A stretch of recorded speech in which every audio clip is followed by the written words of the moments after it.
Where rescuers are racing to find survivors from the catastrophic flash flood. The number of dead climbing to 489, with about 1,500 missing. The missing include hundreds of tourists from India, Britain, Australia, and Canada. At least 90 U.S. citizens are still missing. And because of the destruction and weather, rescue efforts have been hindered. Dozens of bridges were decimated and some 25 miles of roads washed away. So far, Nepal's army says 900 people have been rescued from the worst hit areas, and President Trump says that country will get what it needs. We've spoken to the leadership and we let them know anything they want we'll have. Air to Cross officials in Nepal say they believe at least 93,000 people have been affected. Fox's Chanley Painter. Norway has a new king. Crown Prince Haakon became King Haakon VIII after his father Harald V died yesterday. And stock futures are mixed after the major indexes finished higher yesterday, led by a surge in tech shares. America's listening to Fox News. Stay on top of the latest forecast with America's Weather Team in the palm of your hands. Here's the latest from America's Weather Center. It's Fox weather updates throughout your busy day, every day. That heat's going to be out there for one more day. Temperatures being 30 degrees above average. Put the power of over 100 meteorologists and the worldwide resources of Fox in your hands with the Fox Weather Podcast. Precise, personal, powerful. Subscribe and listen now at foxnewspodcasts.com. Connect to Fox News Audio on the Fox News app. Listen to hear your favorite hosts like Brian Kilmeade, Jimmy Fallon, and Guy Benson standing up for what's right, live and via podcast. Just click listen, then swipe right and hear the latest news updates on your time. And scroll down to hear the latest podcasts from Fox News. And it's even easier to listen in the car with Apple CarPlay and Android Auto. Get programming alerts and notifications. Fox News Audio is on the Fox News app. The voices America trusts. Download it now. A federal judge issues a temporary halt on attempts to implement President Trump's executive order limiting mail-in voting. This as the president signs an order to rename one of the Great Lakes amid the U.S.-Canada trade war. Making good on a threat made earlier this week, President Trump signed an executive order directing the federal government to rename Lake Ontario Lake America. So if you think about it, we have a Gulf and we have a lake. Now all we need is an ocean. The name change comes amid an escalating trade dispute with Canada. Both governments raising tariffs on each other, and talks to reset a trade framework have stalled. Who's the worst to deal with on trade? And I said, that's easy. Canada. They are the worst to trade. And they feel entitled, and just we can't have that. Canada accuses U.S. negotiators of demanding things Canada can't concede. At the White House, Jared Halpern, Fox News. A police raid at the Minneapolis home of Congresswoman Ilhan Omar's son sparks social media outrage. Minneapolis police reportedly searched the home where Omar's son, Adnan Hirsi, lives with roommate Abdul Rahman Abdi. Police seized guns and ammunition, and Abdi was arrested before being released the following day. Omar and her son have not been implicated in the case. Still, conservative critics quickly seized on the report online, targeting the Congresswoman and her family. The Minneapolis Police Department has declined to comment, and Fox News Digital reached out to her office for comment on the incident.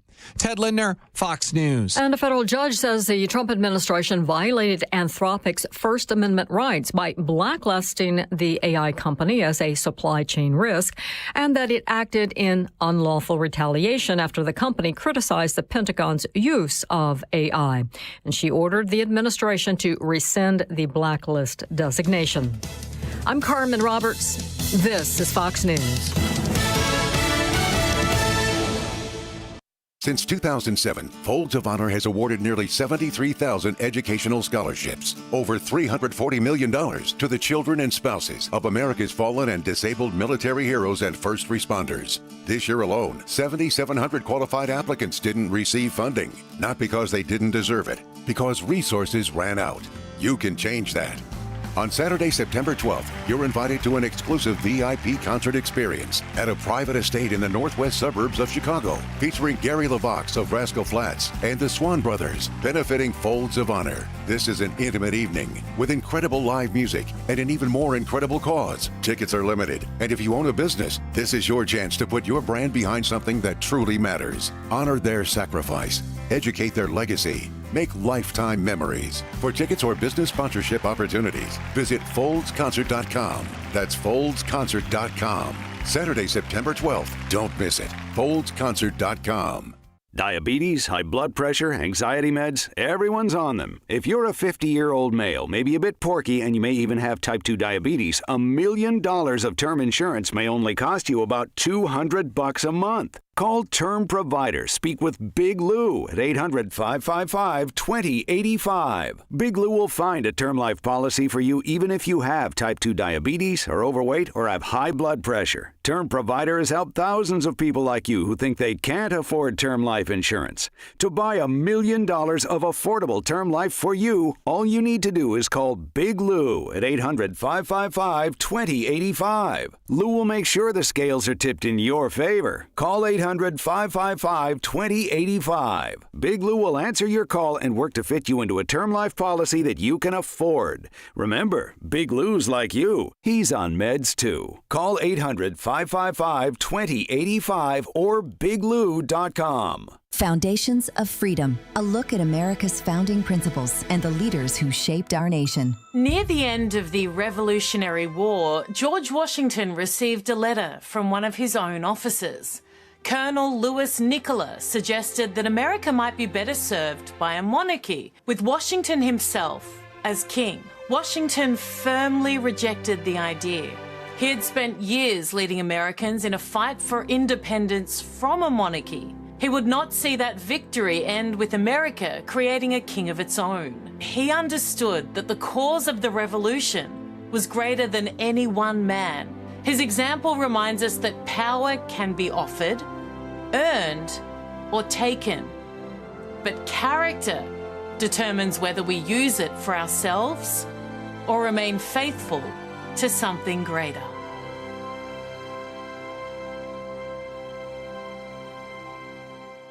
Your kitchen's outdated. Your bathroom feels cramped. Every day you wait, prices go up. And you keep living in a space that doesn't work. At Forever Remodeling, one team handles everything. Design, planning, and installation, start to finish. We show you your new space in 3D before we ever break ground. No surprises. With flexible financing options, the home you want is closer than you think. Visit foreverremodeling.com. That's the number 4everremodeling.com to schedule your personalized in-home design consultation.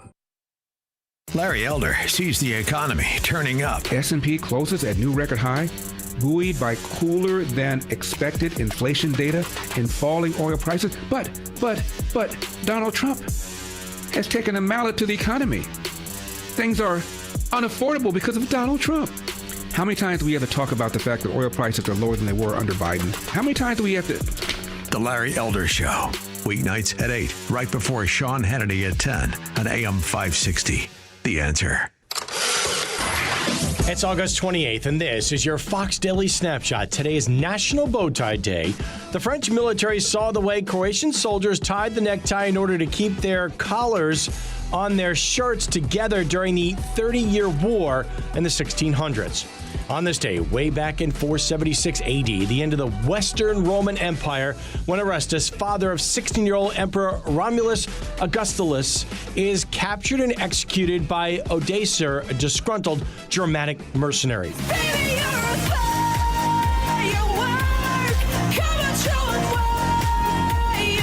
In 2011, Katy Perry wins 3 awards, including Top Prize Video of the Year for Firework at MTV's Video Music Awards. Born on this day in 2005, reality TV star Alana Frances Thompson, also known as Honey Boo Boo. I'm CJ Papa. That's your Fox Daily Snapshot. I'm not one to say I told you so, but I switched to Pure Talk over a year ago, and ever since, I've been telling people there's no better wireless company out there. Well, a few months ago, a massive survey was conducted. 123,000 people were asked to rate their wireless carrier in 4 categories: coverage, support, data, and overall value. Well, the results are in. Guess which wireless company was the only wireless company to get 5 stars in every category? Yeah, Pure Talk. 5 stars, every category. To celebrate, Pure Talk is offering the first 3 months of any plan for just $15 a month, including their top-tier unlimited plan. No contract, no commitment, just a very inexpensive way to test drive the only American wireless company with 5 stars in every category. Just dial pound 250, say micro, and Pure Talk's U.S. customer service will take it from there. Again, pound 250 micro. And yes, I told you so. Hi, it's Amy Jacobson, and last year I hired Level 10 Coatings to give my garage floor a total makeover, and I am loving it. It still looks great, shiny, and clean. Level 10 Coatings. Now, you've got to call these guys if your garage floor is cracked, stained, still covered in salt. Don't live like that. Get it done now so you can enjoy it this summer. Level 10 Coatings. They're fast, reliable, and highly professional. Guess what? I went to work. When I came home, it was done. A shiny, new, gleaming garage floor. A quick, easy fix, and it's guaranteed never to chip or peel. Why? It's not an epoxy job. It's better. Level 10 uses polyurea, which is much better than epoxy. So schedule your free quote today and mention me, Amy, to receive $500 off. Visit level10coatings.com. That's level, the number 10, coatings.com, or call 855-510-2628. Staff are local and ready to answer questions. Level 10 Coatings, your premier concrete coating experts. Have you been watching gold and silver lately? Hard to ignore. Back in January of 2025, silver was under $30 an ounce, and now it's more than doubled. Again, not bad, right? Some experts say this bull market is just getting started. Others say it's a good time to take some money off the table. Either way, whether you're buying or selling, Fox Valley Coins in Naperville is the place to go. They stock large quantities of all the major bullion coins and bars. And here's what sets them apart. Unlike places that only pay melt value, Fox Valley Coins pays more for high-grade coins and scarcer dates. That's real money left in your pocket. They also buy scrap sterling flatware, jewelry, silver-plated items, and old proof sets. And they specialize in U.S. and foreign collector and investment coins and currency, both buying and selling. Fox Valley Coins, one light north of I-88 on Route 59 at Ferry Road in Naperville. Family-owned with integrity since 1981. This is Hugh Hewitt for townhall.com. The Islamic Republic is reeling as summer closes. Operation Economic Outcast is squeezing an already flustered and failing regime. As that regime grows increasingly desperate, there are warnings that Iran may well be considering one or even many October surprise attacks on Israel, the United States, or anywhere that its weapons or terrorists can reach. America's military is certainly prepared, but the public ought to be braced too. Aging revolutionaries in Tehran whose dreams and fantasies lie in ruins around them are unlikely to surrender power and go quietly into exile. So the idea of a grand gesture through suicidal attacks has to appeal to the remnants of the once powerful but now nearly spent regime. Fanatics with nothing to lose pose a specific kind of threat, and it's not a rational one. Americans should support President Trump, the efforts of Operation Economic Outcast, and the military as the Islamic Republic plays out its last few desperate moves. I'm Hugh Hewitt. Since 2007, Folds of Honor has awarded nearly 73,000 educational scholarships, over $340 million to the children and spouses of America's fallen and disabled military heroes and first responders. This year alone, 7,700 qualified applicants didn't receive funding, not because they didn't deserve it, because resources ran out. You can change that. On Saturday, September 12th, you're invited to an exclusive VIP concert experience at a private estate in the northwest suburbs of Chicago, featuring Gary LaVox of Rascal Flatts and the Swan Brothers, benefiting Folds of Honor. This is an intimate evening with incredible live music and an even more incredible cause. Tickets are limited, and if you own a business, this is your chance to put your brand behind something that truly matters. Honor their sacrifice, educate their legacy, make lifetime memories. For tickets or business sponsorship opportunities, visit foldsconcert.com. That's foldsconcert.com. Saturday, September 12th. Don't miss it. foldsconcert.com. Each morning, the newsmakers and the newsbreakers shaping today's conversation are heard on the AlphaWealthGroup.com answer line on Chicago's Morning Answer. When you need answers about what's happening in your world, you turn to AM 560 The Answer. And when you need answers about how to prepare for and protect your retirement, you turn to the Alpha Wealth Group, now the proud sponsor of the AM 560 Answer line, right here on Chicago's source for news, opinion, and insight. AM 560 The Answer. Some of the deepest wounds our veterans carry are the ones we can't see. The men and women who served this country often come home dealing with the lasting effects of that service, and they deserve our support that lasts just as long. The Core Medical Foundation provides wellness resources and medical care for veterans and first responders facing those challenges, making sure the people who fought for us don't have to fight alone. Their Core Freedom fundraiser goes even further, helping kids battling cancer and families facing hard times. Here's how you can join the mission. For just $5 a ticket, you're in the running for some serious hardware. Prize 1 is a Sons of Liberty MK1 Recce with an EOTech, plus a Canik Mete MCP Prime. Prize 2 is a Genesis Arms Ronin 12-gauge with an EOTech and a Huxworth suppressor. Go to CoreGunRaffle.com and grab your tickets. Every dollar goes straight to the mission, and it closes on October 14th. Support the mission. Support the families. Hold the line. That's CoreGunRaffle.com. The IRS doesn't wait, and neither should you. If you owe back taxes, every day you delay could mean wage garnishments, bank levies, tax liens, and mounting penalties and interest. Here at PJN Tax Solutions Group, we fight the IRS every single day. We help taxpayers stop aggressive collection actions, negotiate affordable payment plans, pursue penalty relief, and when appropriate, settle tax debts for less than the full amount owed. PJN Tax Solutions Group is a local tax resolution firm located right here in St. Charles, Illinois. Don't call some 1-800-FIRM 10 states away. We're right here. Don't let fear keep you from taking action. The IRS has experienced professionals working for them. You deserve experienced professionals working for you too, right? Don't let the IRS control your paycheck, your bank account, or your peace of mind. Call PJN Tax Solutions Group today at 630-415-5296, or better yet, just Google, "I want the IRS off my ASS." It's peaceful here. Quiet. But it wasn't always. Here, the past isn't confined to textbooks or museums. It's in the soil, a pulse within the earth.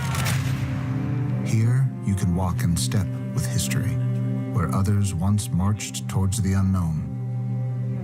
The past is never really behind us. It's here, under our feet. The land never forgets the stride of the weary or the reach of the hopeful. The land remembers. And so does the American Battlefield Trust, dedicated to preserving America's hallowed battlegrounds. Now, on our nation's 250th birthday, become a member so the next acre becomes the next chapter. The next chapter becomes the next lesson. Join the trust. Protect the future. Go to battlefields.org.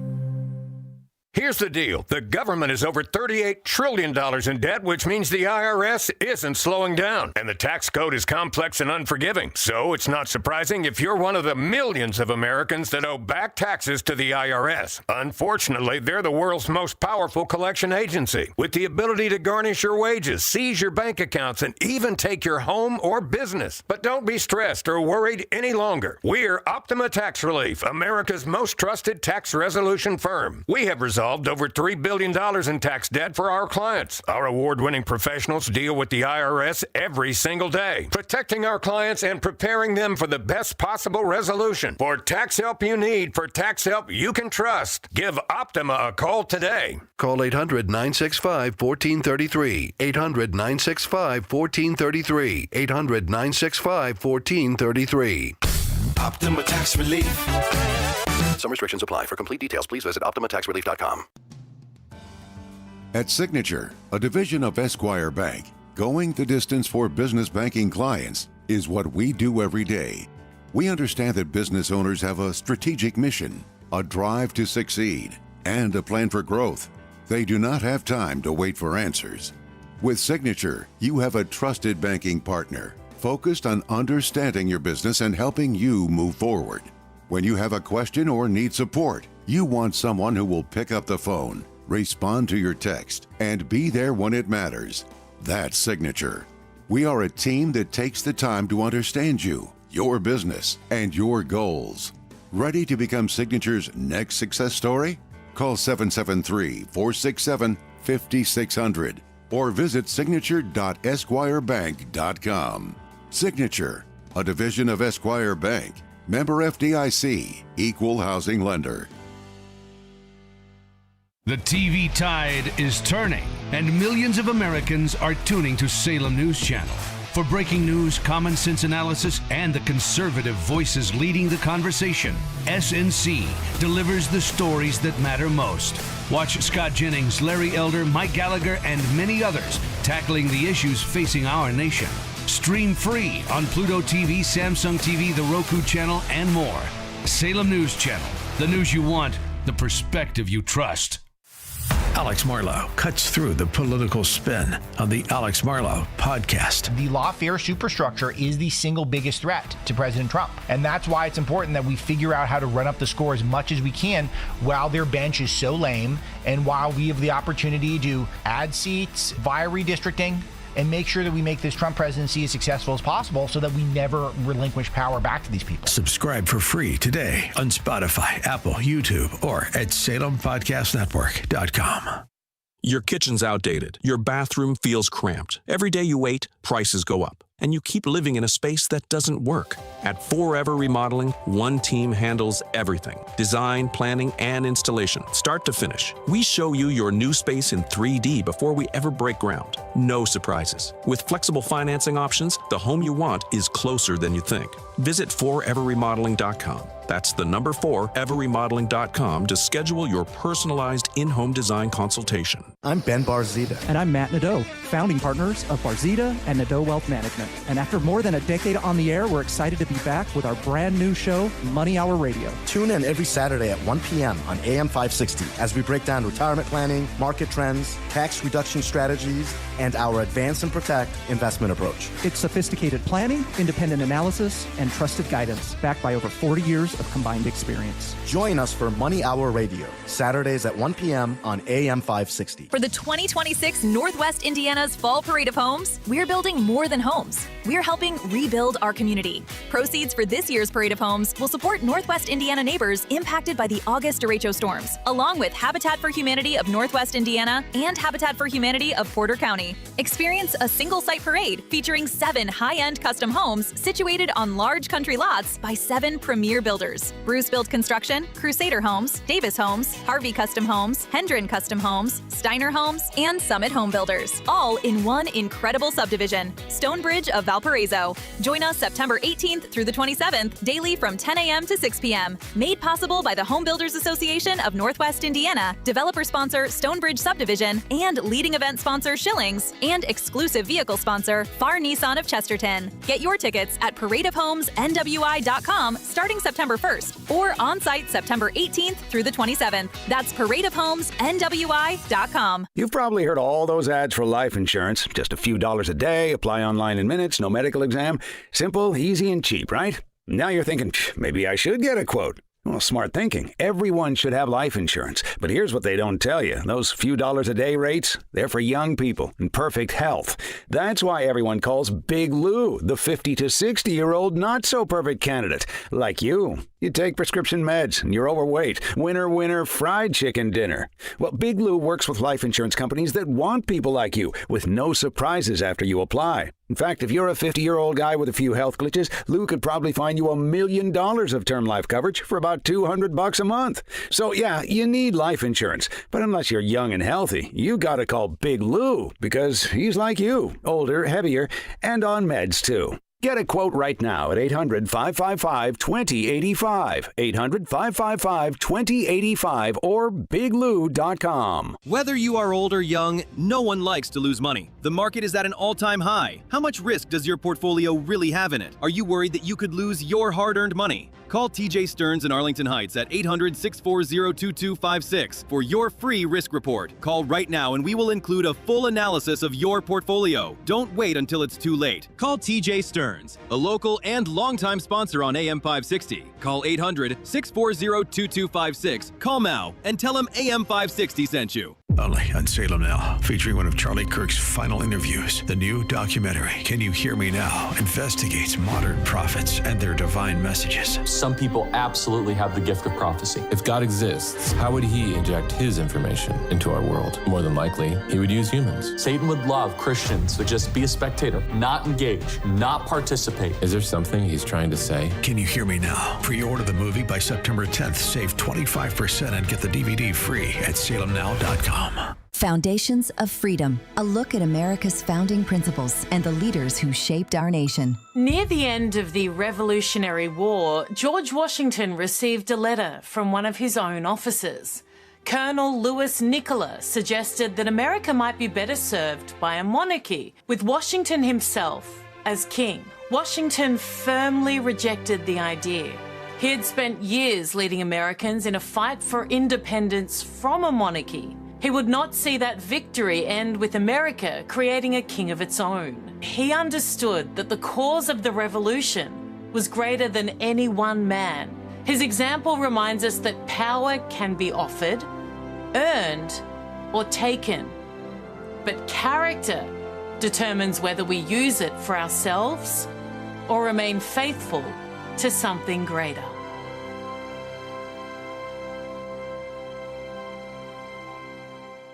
What if the music stopped? If the familiar voices were silenced? If there were no breaking news updates? What if your companion and connection to your community came with a monthly fee?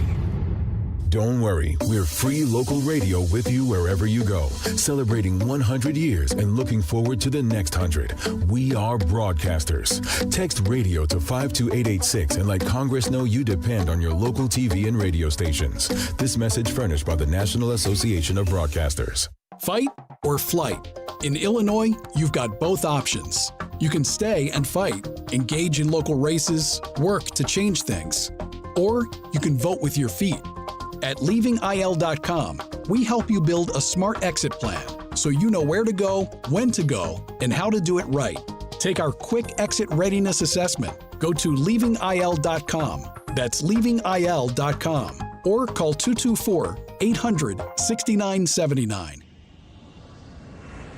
Don't miss Destination Retirement with Robert Kuhn every Sunday from 11 to 12.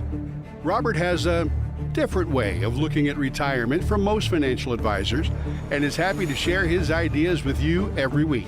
So don't miss what he has to say. Destination Retirement with Robert Kuhn, Sunday mornings from 11 to 12 on AM 560 The Answer. You know I don't push products I don't believe in, so listen up because this one I love and recommend to friends and listeners. It's Virago Liquid Immune Support. Now, I spoke with Dr. Hubert, the creator of Virago, and let me tell you, this man knows immune health like nobody's business. He explained to me the stronger your immune system, the stronger your body fights back against viruses, disease, inflammation, all of it. That's why he created Virago. It's a liquid immune boosting supplement packed with 23 powerful nutraceuticals working together in synergy. It's antiviral, anti-inflammatory, antioxidant, and even protects your heart, kidneys, and liver. And because it's liquid, your body absorbs it quickly. I mix Virago in my smoothies. I feel the difference, and you will too. So order your bottle of Virago today at myvirago.com. That's myvirago.com and use coupon code IMMUNE to save 30%. myvirago.com, coupon code IMMUNE. Need a little hope in your life? Listen to Truth for Life with Alistair Begg every weekday morning starting at 7:30 a.m. on our sister station, AM 1160. Hope for your life. Now, your official weather forecast. Today will be mostly sunny with a high of 81. Tonight, expect partly cloudy skies with a low of 66. Tomorrow will bring pleasant conditions with intervals of clouds and sun reaching a high of 80. By Sunday, anticipate high thin cloudiness along with breezy and warm weather with a high of 88. I'm meteorologist Jason Caterina on AM 560, The Answer. Get the latest weather, traffic, and news updates online at 560theanswer.com. Portions of the following show may be pre-recorded. This hourly segment is brought to you by Papa Nicholas Coffee. Papa Nicholas, best beans, best roast, best coffee. Online at papanicholas.com. Now, from The Signature, a division of Esquire Bank Studios. This is Chicago's Morning Answer with Dan Proft on AM 560. The Answer.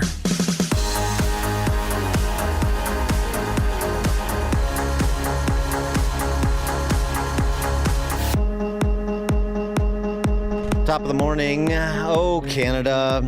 Dan Proft here, and as so indicated, the Gulf of America has now been joined in bodies of water being renamed by the Lake America. So this is Lake Ontario in Canada and in the United States. But we're going to make a little change. We're going to call it something different than Lake Ontario. We're going to call it Lake America. And all it takes is a good pen and some intelligence So Lake Ontario, that's gone. Lake America. So now we have a lake, and now we have a Gulf. Because we have the Gulf of America, now we have Lake America, without the of. Thank you very much, everybody. Enjoy Lake America. Enjoy Lake America, particularly on the New York side of Lake America. Look, the border does sort of run right through what was formerly known as Lake Ontario. So, it's basically a 50-50 proposition. We can't force the rest of the world to recognize it any more than we got into the spat with Mexico over the Gulf of America. But, the Western world does seem to default to the United States on most of these matters, and you give it a little bit of time, and everybody else, people start calling it Gulf of America, Lake America. And the Canadians don't really have much of a leg to stand on this, as many people have pointed out, since in the era of history being reimagined and being ignored, day one is today.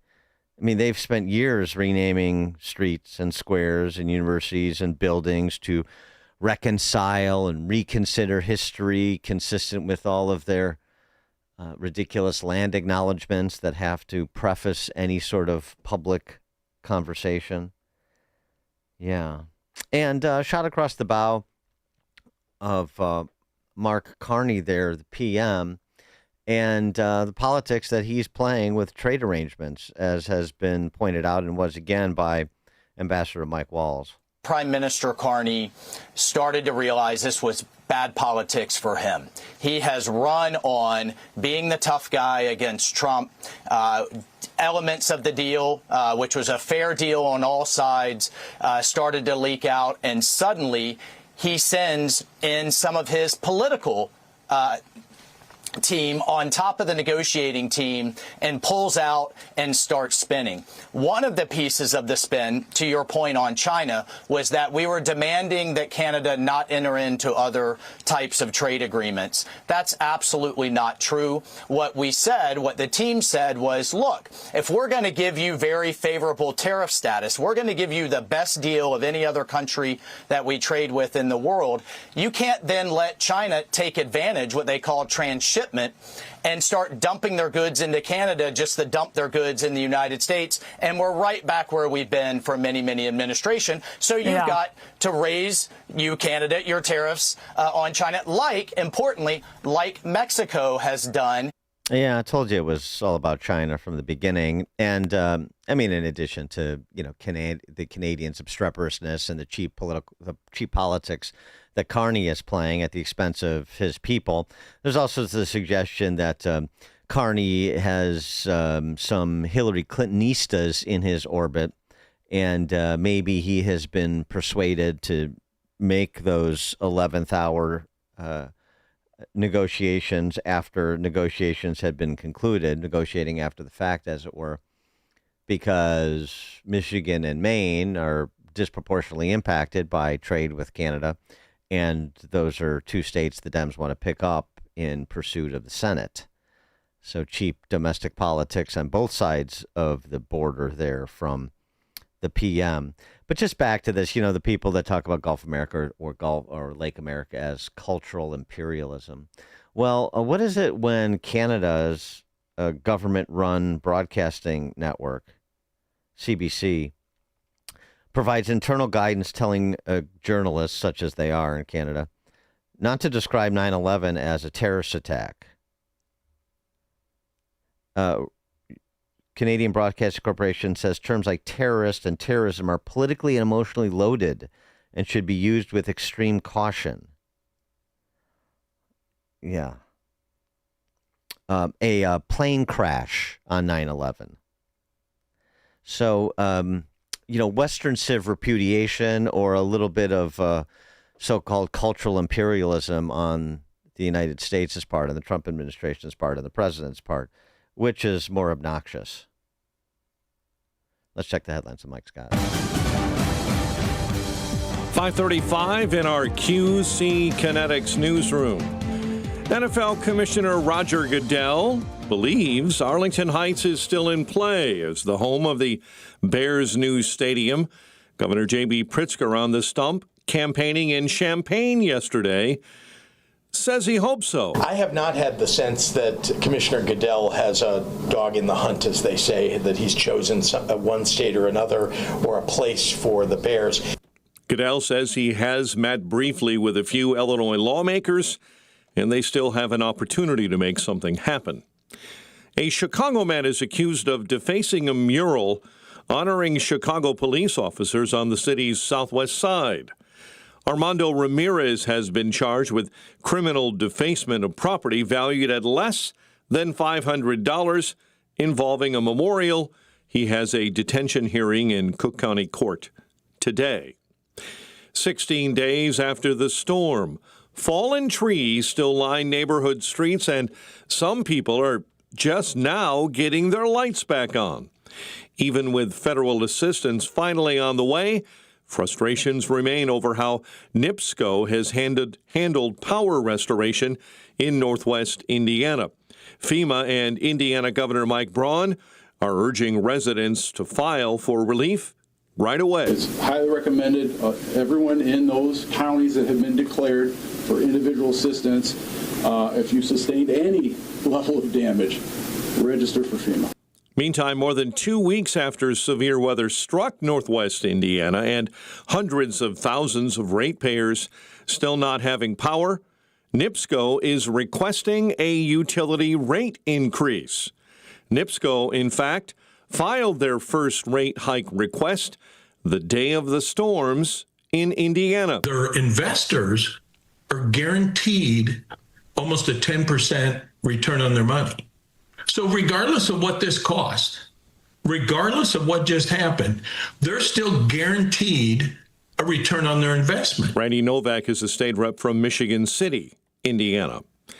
Both U.S. senators from Illinois are calling on Amtrak to provide more information on plans to relocate a maintenance facility from the South Loop down to Bridgeport amid growing backlash from neighbors. So just show us what you want to put here so that everybody can see it. Rip the Band-Aid off it. The community is upset with Amtrak plans to build a 24/7 maintenance facility on existing railroad viaduct along Canal between 33rd and 35th.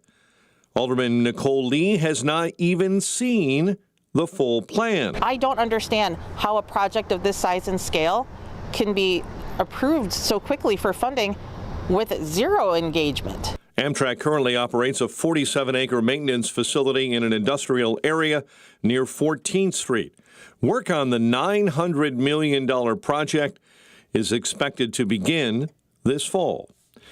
The NFL preseason continues today. The Bears visiting the Titans tomorrow. Cubs back on the diamond tonight.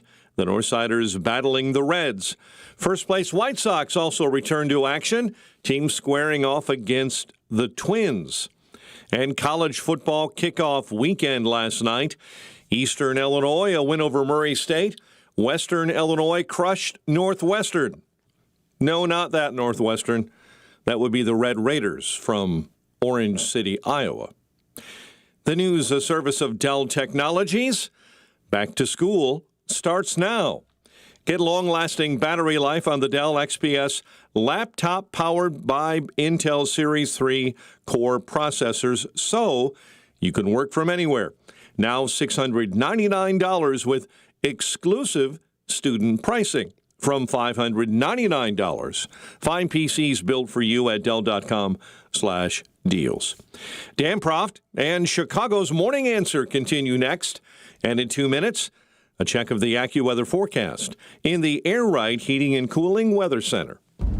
Freedom Summit Chicago returns to the Westin Chicago Northwest in Itasca on Saturday, October 10th. Headlined by investigative journalist James O'Keefe and former Wisconsin Governor Scott Walker. They'll be joined by Dan Proft, Sean Thompson, Jeannie Ives, Amy Jacobson, John Anthony, and many more. Tickets are on sale now at freedomsummitchicago.com. That's freedomsummitchicago.com. Sponsored in part by Opum Tax Advocates and attorney Stephen Leahy. Hey, it's Sean Thompson. You know, one day it's market volatility.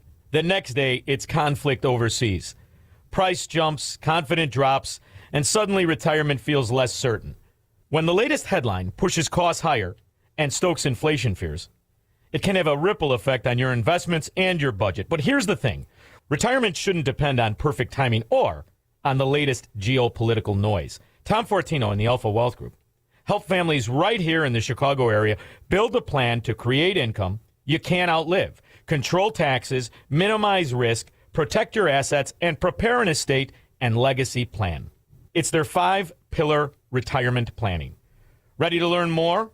To get your complimentary retirement roadmap and a retirement analysis today, schedule a meeting with Tom Fortino and the people of Alpha Wealth Group by calling 630-864-6711. That number again, 630-864-6711, or online at alphawealthgroup.com. Hi, I'm Chuck McDowell, the timeshare cancellation guy and founder of Wesley Financial Group, and I want to set the record straight. I am not an attorney. I've never wanted to be an attorney, and the truth is I really don't even like attorneys. If I sound like an attorney, I'll apologize. But what I've learned in my 15 years in the timeshare cancellation business is you don't need to be an attorney to get folks out of their timeshare. After 15 years and over 50,000 cancellations, I can tell you with confidence, we know how to get you out of your timeshare. Call us today and we'll send you our timeshare exit guide absolutely free with all your options for cancellation. Attorneys, this was meant to be funny, so please don't sue me, especially my friend Kenneth from Black River Falls, Wisconsin. Call now for your free timeshare exit info kit. 800-885-2929. That's 800-885-2929. 800-885-2929. A riddle brought to you by Progressive Insurance. What do your home and auto have in common? Progressive protects them both. It was an easy riddle. Learn more at progressive.com. Now, your official weather forecast. Today will be mostly sunny with a high of 81. Tonight, expect partly cloudy skies with a low of 66. Tomorrow will bring pleasant conditions with intervals of clouds and sun reaching a high of 80. By Sunday, anticipate high thin cloudiness, breezy conditions, and warmth with a high of 88. I'm meteorologist Jason Caterina on AM 560, The Answer. Get the latest weather, traffic, and news updates online at 560theanswer.com. Now, from the Signature, a division of Esquire Bank Studios. Freedom Summit Chicago returns to the Westin Chicago Northwest in Itasca on Saturday, October 10th. Tickets are on sale now at freedomsummitchicago.com.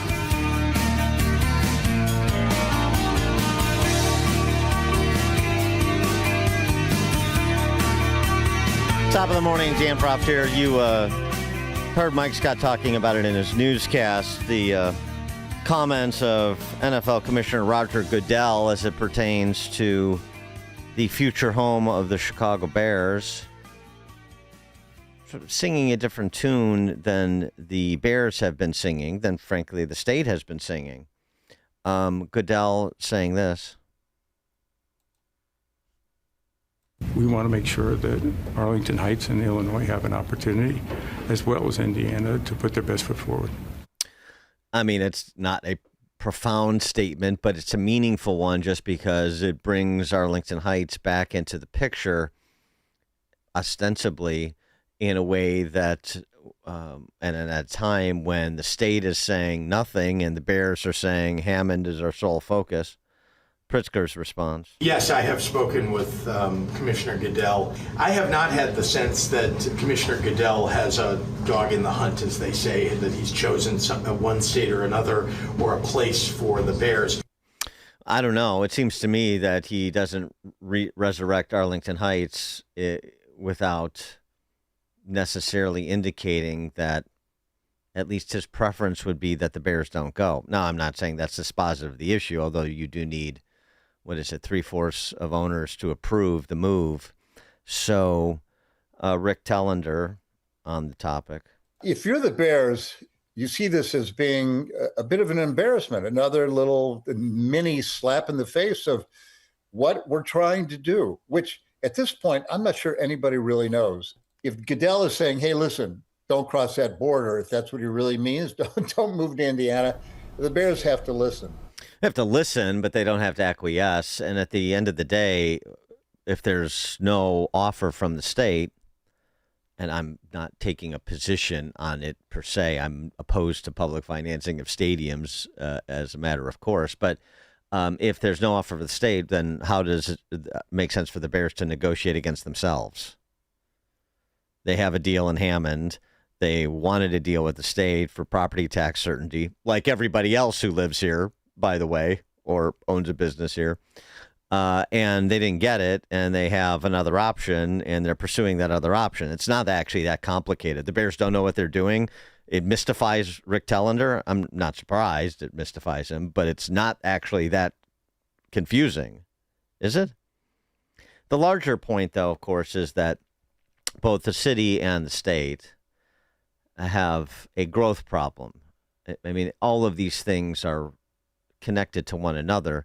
Oh, it's a tax problem. It's a spending problem. It's a growth problem. Right. Well, the tax and spending problem generates the growth problem. You're eating your seed corn, to borrow a phrase that Brian Westbury used this week on the occasion of surpassing $40 trillion in debt at the national level. And you're punishing work and investment. That usually is anti-growth in result. Good piece by, and just at the state level, too. The profligacy translates into higher cost of doing business. Illinois, despite what you hear from Pritzker, just have to repeat this because he is inveterate with his credit upgrades accomplishments rap, like he's been a good fiscal steward of the state for 13 years. For 13 years, Illinois has had the worst credit rating of any state in the nation. Man, it hasn't been close. In the city of Chicago, which, as we've talked about earlier in the week, has just recently moved out of junk status in terms of credit rating, is now looking to return to junk status with 3 of the 4 major rating agencies offering negative outlooks on the city of Chicago. Stuart Lauren, who is an investment manager for Sheridan Advisors, had an op-ed in the Tribune on this. The rare instance of something cogent being published in that pamphlet known as the Chicago Tribune. If higher taxes were the answer to the city's financial predicaments, we would already have solved them. Instead, taxes distract from the underlying cause and arguably contribute to it. The city's fiscal problems are downstream of its growth record. Since 2002, according to his analysis, which sounds on the money, the economic growth in Cook County, the closest proxy for Chicago's economy, trailed the broader U.S. in 20 of the 23 years, growing 1% annually in inflation-adjusted real terms versus the nation's 2.2%. So this is important because it gives lie to the, it's all Trump's fault. It's all Trump's fault. Oh, national headwinds. Well, everybody is, whatever the headwinds or tailwinds are, everybody has them. And Chicago is doing markedly worse than everyone else in dealing with them. Trailing the broader U.S. in growth 20 of the last 23 years. That's a lot of governors and mayors and state legislators, isn't it? Both parties. 1% growth annually versus the nation's 2.2. Half. Less than half. The city has trailed the nation under every mayor from Daley onward. Compounded, the U.S. economy grew 64% over that stretch. Ours grew 25%. So when you compound it, it's well less than half. If Chicago had merely matched the national average, our economy would be 1/3 larger today. The missing output, which amounts to $173 billion per year as of 2024. $173 billion per year. That's real money. So that's 10x the city's budget annually. 10x the city's annual budget. is gone. Is the opportunity cost paid for choosing terrible public policy officials? If that missing output is the investment, jobs, and dynamism that gives residents and businesses the opportunity to prosper, improve the local quality of life, and generate a healthy tax base.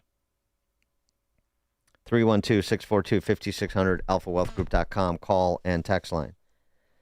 Just how much healthier, writes Stuart Lauren? To estimate the budget effect, I modeled how Chicago's major taxes respond to growth, using sensitivities calibrated to leading public finance research. For instance, for every 1% increase in the economy, sales tax revenue rises 0.85%, utility tax revenue 0.35%, transaction tax revenue 1.2%. Had Chicago kept pace with the national economy, it would have collected about $1.1 billion more in non-property taxes in 2025. That's basically the size of next year's projected budget gap. A larger economy could have also supported another $570 million more in property taxes while keeping the city's levy at its 2025 share of the economy. For all of those tax eaters forever decrying more money for the schools, well, there it is. If you were just keeping pace with the national average, not doing anything spectacular, just not being the worst example by a wide margin. It's really astounding. And I know this is, green eye shade stuff. It's boring. I sound like George Cardenas, an accountant. But how else do you want to talk about it? How else do you want to put meaning to the malaise that you see and feel? How else do you compare and contrast? Do you understand what's happening here or not happening here as compared to the rest of the country?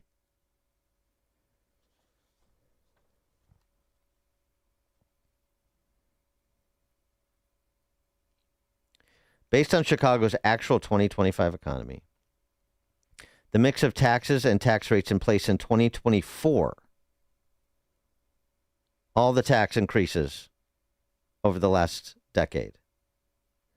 The property tax levy has doubled. The combined sales tax confronting Chicagoans climbed from 9.25% to 10.5%.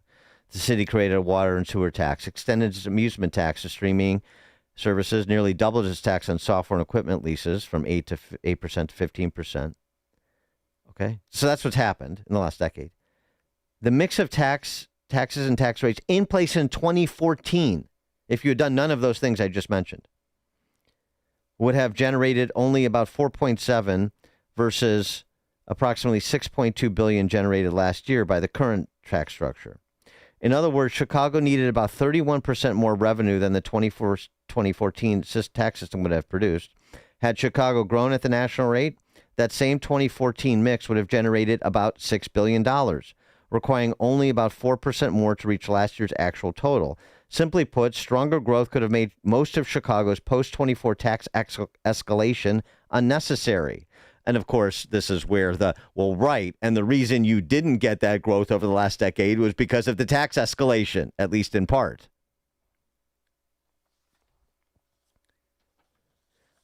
Stuart Lauren's obvious comment, obvious to anybody except those in office in this state, apparently. Stagnation strains Chicago's politics as much as its finances. When the economy doesn't grow enough, every budget becomes a zero-sum fight over who pays, who benefits, and what gets cut. To be sure, growth alone is insufficient, but almost every peer city has done better than Chicago. Almost every peer city has done better for decades. And the response is, at most, change on the outside to protect continuity on the inside, which is basically all I'm hearing from the candidates running for mayor in 2027.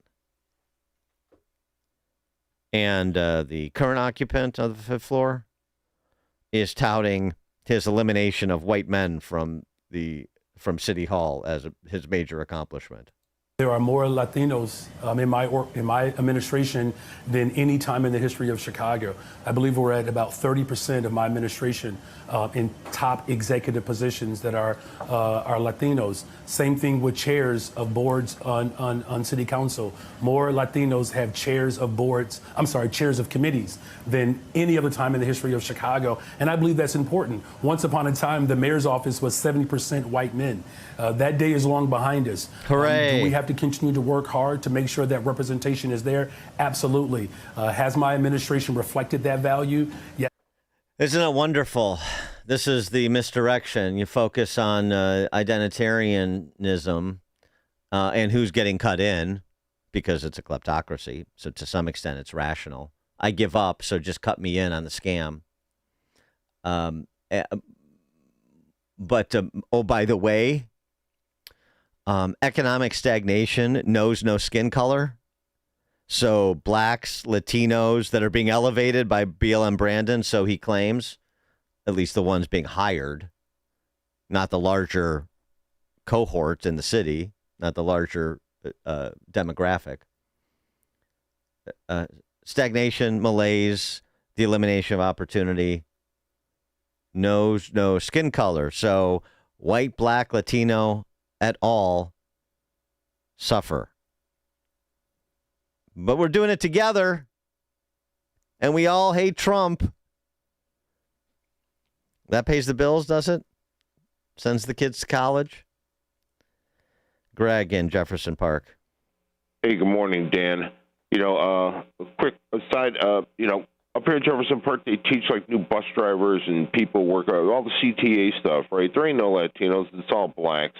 In any case, we had our block party about 3 weeks ago, and a guy who grew up across the alley from me was telling me how when he used to hear stuff like that on the radio, the mayor speaking his gibberish and BS, that it used to drive him nuts, give him anxiety and everything else. He has sold his house. He hasn't moved yet, but he's going to Phoenix, and he said, I couldn't be happier.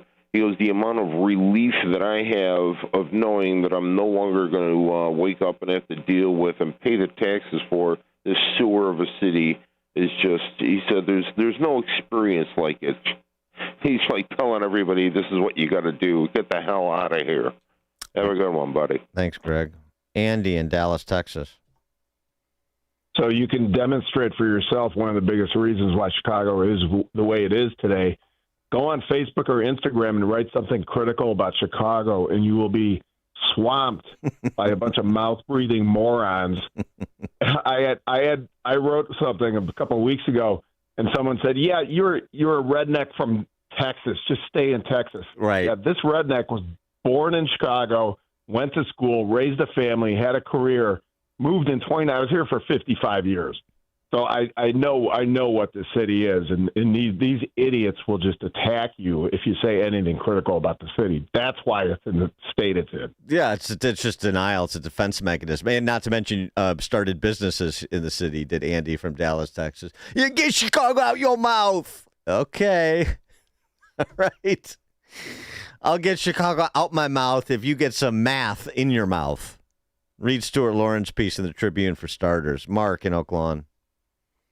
Hey, Dan. Good morning. Thanks for taking my call. Enjoy your show. Thanks for pointing out all the bad stats about Illinois and Chicago. Keep doing that because, boy, people need to hear it. They don't know. The one thing with the you talked about Chicago and the balance sheet, these politicians, they don't even put the teacher's pension as a liability, $132 billion, and they're paying $3 billion in interest every year. It's a Ponzi scheme, and it tells you that they just don't care about the people at all when they don't even recognize their own bad laws. And you pointed out to me a week ago, that Jim Edgar was the guy that signed this into, that you don't have to. The pension wrap. Thanks for the call, Mark. We're up against the clock. I appreciate it. It's now 6 o'clock on AM 560 WIND Chicago. The death toll keeps rising. I'm Carmen Roberts, Fox News. Nepal says the number killed in the catastrophic flood has climbed to 538, with about 1,500 missing. Time may be running out to find more survivors where it appears everything is buried under mud and people face another danger. Fox's Chanley Painter explains. Overnight, a lake formed by the landslides began overflowing upstream, putting at risk areas devastated by flash floods 2 days ago and forcing rescue operations to stop for about 90 minutes. Those rescue operations have now resumed since the overflow stopped. Hundreds of tourists are listed among the missing, including about 90 Americans. A jury in Massachusetts resumes deliberations this morning in the murder trial of Lindsay Clancy, who killed her 3 young children, claiming postpartum psychosis. Yesterday, her defense attorney, Kevin Reddington, said she tried to get mental health help, but the system failed her. Visiting doctors, seeing doctors, going to Rhode Island, being told, no, we can't help you. Calling a suicide hotline, we can't help you. Calling another suicide hotline, we can't help you. My God, what does she have to do? But prosecutor Jennifer Sprague says Clancy knew what she was doing and that she told her family about thoughts of killing her children, but not healthcare providers. And why? Because the police might take away her kids. That's a rational thought. And it also shows she knew it was a bad thought, a wrong thought. An autopsy report contradicts police accounts of a deadly shooting in Memphis, Tennessee last month involving the National Guard troops. And the report says the Guard members assigned to a federal anti-crime task force shot 20-year-old Tyron Johnson in the back. Authorities had said that Johnson turned toward troops with a gun before they opened fire. America's listening to Fox News.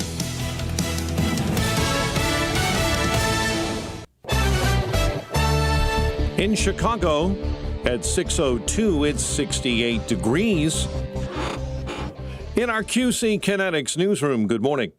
I'm Mike Scott. NFL Commissioner Roger Goodell believes Arlington Heights may still be in play as the home of a Bears' new stadium. Governor J.B. Pritzker on the stump, campaigning a bus tour in Champaign yesterday, saying he hopes so. I have not had the sense that Commissioner Goodell has a dog in the hunt, as they say, that he's chosen one state or another or a place for the Bears. President Donald Trump's latest executive order targeting mail-in balloting could impact nearly 400,000 Cook County residents who have requested ballots.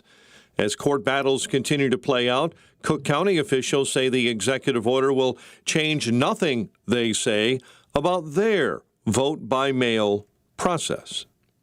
The U.S. House Committee on Education continues to review whether Chicago Public Schools policies that back transgender students violate federal law. In a letter sent to the Chicago Public Schools CEO Macquillan King, Representative Tim Walberg says the committee is now investigating how CPS policies affect safety, privacy, and well-being of children. A candidate for Chicago School Board president is dropping out of the race. School Board member Jennifer Custer announcing on social media she's withdrawing due to various special interests, preparing to spend millions creating an uphill battle that she does not want to go through. A Chicago man convicted of the Bally suitcase murder will not get an early release. Federal judge made that ruling yesterday against Tommy Schaefer. He was found guilty in Indonesia of killing his girlfriend's mother, a suburban woman, Sheila Von Weiss Mack, and then hiding her body in a suitcase. Schaefer is scheduled to face federal trial on January 11. Well, are you going? Tonight's BTS concert at Soldier Field is sold out. The South Korean music group faces huge crowds. It's the first tour in 7 years. And if you're wondering, the Willis Tower will be bathed in purple tonight. That would be the Sears Tower to you and me in honor of the group. NFL preseason continues tonight. Bears visit the Titans tomorrow. Then they cut that roster back to 53. Cubs and Reds tonight, White Sox and Twins, and the news, a service of the AM 560 mobile app. Listen to AM 560 on your smartphone or mobile device when you download that app, 560theanswer.com/mobile. A check of traffic and weather coming up next on AM 560. Mike Gallagher thinks the violence is being normalized. The normalization of what Luigi did opened the floodgates to the kind of violence that took Charlie from the world. The violence that the left justifies or normalizes has led to a lot of bloodshed in this country. The Mike Gallagher Show. Weekdays at 9 on AM 560. The Answer. Sign up for the AM 560 Answer Advantage to get early alerts on event ticket sales, special discounts, and contest opportunities. Sign up today at 560theanswer.com/advantage.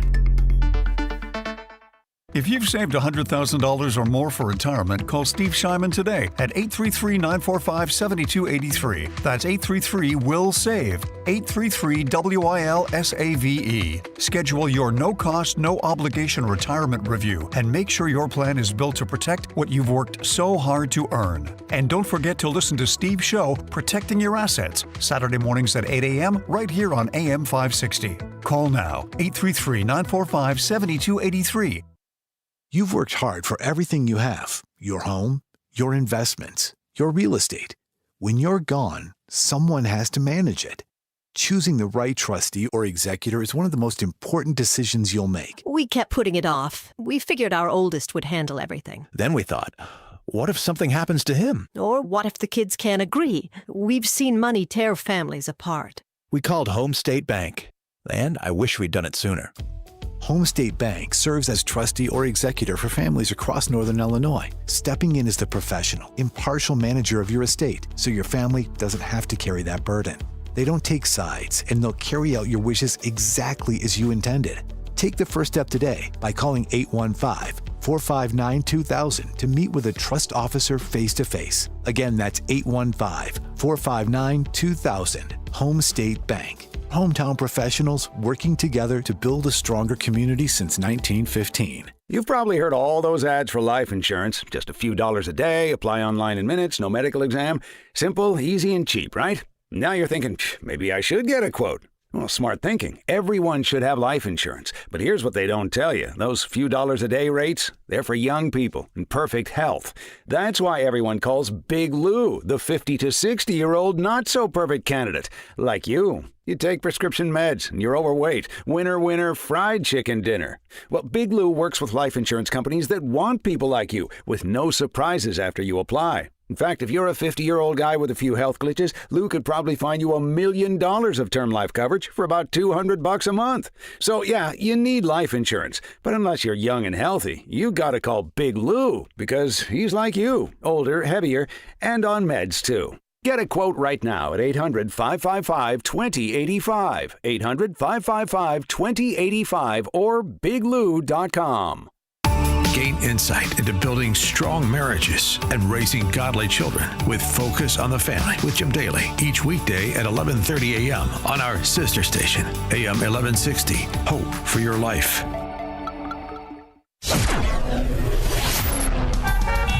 .608 Team Hochberg Traffic Center time, and improving news on the Dan Ryan reopened after being shut down for several hours overnight. From an earlier investigation and an accident. Again, things open now, and things are moving quite smoothly, both inbound and outbound.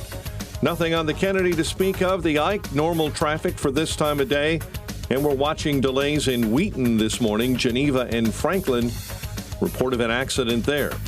Traffic, a service of Team Hochberg. They've helped thousands of AM 560 listeners with the best rates and service. Team Hochberg can help you.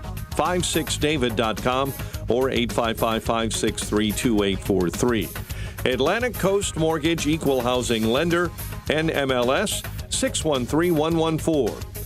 Chicago's Morning Answer continues next, and up next, a check of the morning forecast in the Air Right Heating and Cooling Weather Center with Jason Caterina. Today will be mostly sunny with a high of 81. Tonight, expect partly cloudy skies with a low of 66. Tomorrow will bring pleasant conditions with intervals of clouds and sun reaching a high of 80. By Sunday, anticipate high thin cloudiness along with breezy and warm weather with a high of 88. I'm meteorologist Jason Caterina on AM 560, The Answer. Get the latest weather, traffic, and news updates online at 560theanswer.com. Now, from The Signature, a division of Esquire Bank Studios. This is Chicago's Morning Answer with Dan Proft on AM 560. The Answer.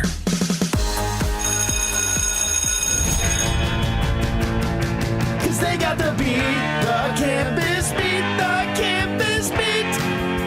Yeah, the campus beat. Top of the morning, Dan Proft here, continuing to watch and discuss the ongoing fallout from the Jason Arday scandal across the pond at Cambridge University. This was the academic fraud elevated by those riddled with white guilt in academia to a position he should have never had as the chair of the sociology department at Cambridge. Fabulous and academic fraud. I mean, that's just what the record discloses. It's undeniable. And once he was outed, somebody said something that everybody knew but wouldn't say, and the somebody was Nathan Kofnes, who is a postdoc student at University of Ghent in Belgium. He resigned from Cambridge and unfortunately committed suicide. And so now, again, we have all of the post-mortem, quite literally, who's responsible. Roland Fryer, econ professor at Harvard, we've talked about before because of his scholarship, had a good piece in the Journal this week. Jason Arday and what's wrong with DEI. We are hardly on the other side of DEI.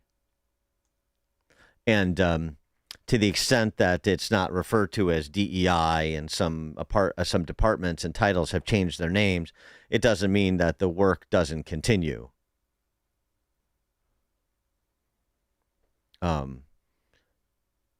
Accuracy in Media, providing sort of the latest example to add to the inventory. University of Missouri at Kansas City. Kimberly Johnson interviewed undercover about with the presentation of a student looking for the DEI office. I'm not saying the work is not being done, but we don't have a central office on campus. It's not like it's not being done, but it's not called. Does that make sense? Last year, Missouri banned DEI from higher education. But as we frequently see, the law means nothing to the radicals who run our universities. I wanted to do diversity, equity, and inclusion work like I did in California. Is there still a place on campus that I even do that? That's what I'm saying. We don't have that office at all. Oh, okay. So that's what I'm saying. That office is none of that work is. Well, I'm not saying the work is not being done, but we don't have a central office on campus. Do you see what I mean? Yeah. So different divisions, different places. There could be like a diversity committee or something like that, but I wouldn't have all of that. And I'm just telling you, with the new administration, everything. It's not like it's not being done, but it's not called. Does that make sense? Yeah. It's not like it's not being done, but it's not called that. Kimberly Johnson, senior manager, multicultural student affairs, not DEI, multicultural student affairs. You see, big difference. Right. Grad assistant Celeste Michael is manning the Rainbow Lounge at University of Missouri, Kansas City. That's no tell. Full disclosure, we're one of the only LGBTQ offices at university. university within the area. Like all the other big universities around us don't have one, so we're kind of one of the only ones. Okay. But we do a lot of stuff to support our students and continue programming. Even though we're in the Midwest, we're still doing quite a bit. I saw something online about like the government thing at the end where they were on project in the United States that I was like, I didn't know what that was like for this and for you, but We are kind of taking it day by day and seeing what we can do and continuing to fight for our programs to exist on our campus. Taking it day by day, seeing what we can do, on the landscape as presented, but the work continues. So back to Roland Fryer and his piece on all of this. Have the question he poses, have elite institutions become so eager for diversity that they take chances on people whose credentials wouldn't otherwise get them in the door? His answer to that question? I hope so. Many people took chances on me. My grades weren't impressive, my home life was a mess, and a vocational education teacher had to talk me into finishing high school. At each step, someone looked past the record and bet on what I might become. My quarrel with DEI has never been that it takes chances. It's with what happens after the initial opportunity. At the University of Chicago, where I finished graduate school, nobody confused potential with accomplishment. Gary Becker, Stephen Levitt, and Sherwin Rosen pushed me constantly. It's nice to be pushed by a Nobel laureate. So did James Heckman, who I'm fairly sure never liked me. The message wasn't that I was bad, it was that I wasn't good yet. Rosen once told me that not only did he not practice affirmative action, he was trying to hold my race against me. It sounded harsh, but it meant his opinion was worth having. For years before I submitted a paper, I would present it in a Chicago workshop. If it wasn't completely destroyed, I figured it might not be ready. If it wasn't completely destroyed, I figured it might be ready. It wasn't completely destroyed. The Chicago approach did two things at once for Roland Fryer, he writes. It built my skills and tested whether I had any. While I was there, Mr. Heckman was developing a theory of skill building published in 2007 as the technology of skill formation. Skills at each stage of life in their model are produced from the skills one already has and the investment made at that stage. Skills persist and feed on one another, and the skill already in place raises the return on new investment. So by the same logic, early investment fades unless it is followed up. Their canonical example was early childhood education, but the logic applies just as well to faculty development. Finding out whether one has skills is less obvious. Investing in someone builds capacity and reveals how much capacity there is to build. Taking a chance on someone, writes Fryer, is a bet that the initial signals, test scores, transcripts, or resume, understated the candidate. Rational. But an instruction that overrides a noisy signal has taken on an obligation to produce better ones. A school, business, or organization that makes the bet and won't read the results has paid for the option and thrown it away. The perverse achievement of much of DEI is that it begins by declaring the initial signals unreliable and ends by making every subsequent signal unreliable too. That's a really good point. That's a really good way to say it. The perverse achievement of much of DEI, it begins by declaring the initial signals unreliable, the body of work or the record, and then ends by making every subsequent signal unreliable too. The body of work or the record didn't matter at the outset for admittance or elevation. And then it doesn't matter all along the way too. The work product never matters. You're never held to any standard because you're just checking a box. And in cases like at Cambridge, Jason Arday, it wasn't about Jason Arday. It was about, as I said, the honky elites assuaging their guilt or servicing their identitarian ideology, or both. 312-642-5600, alphawealthgroup.com, call and text line.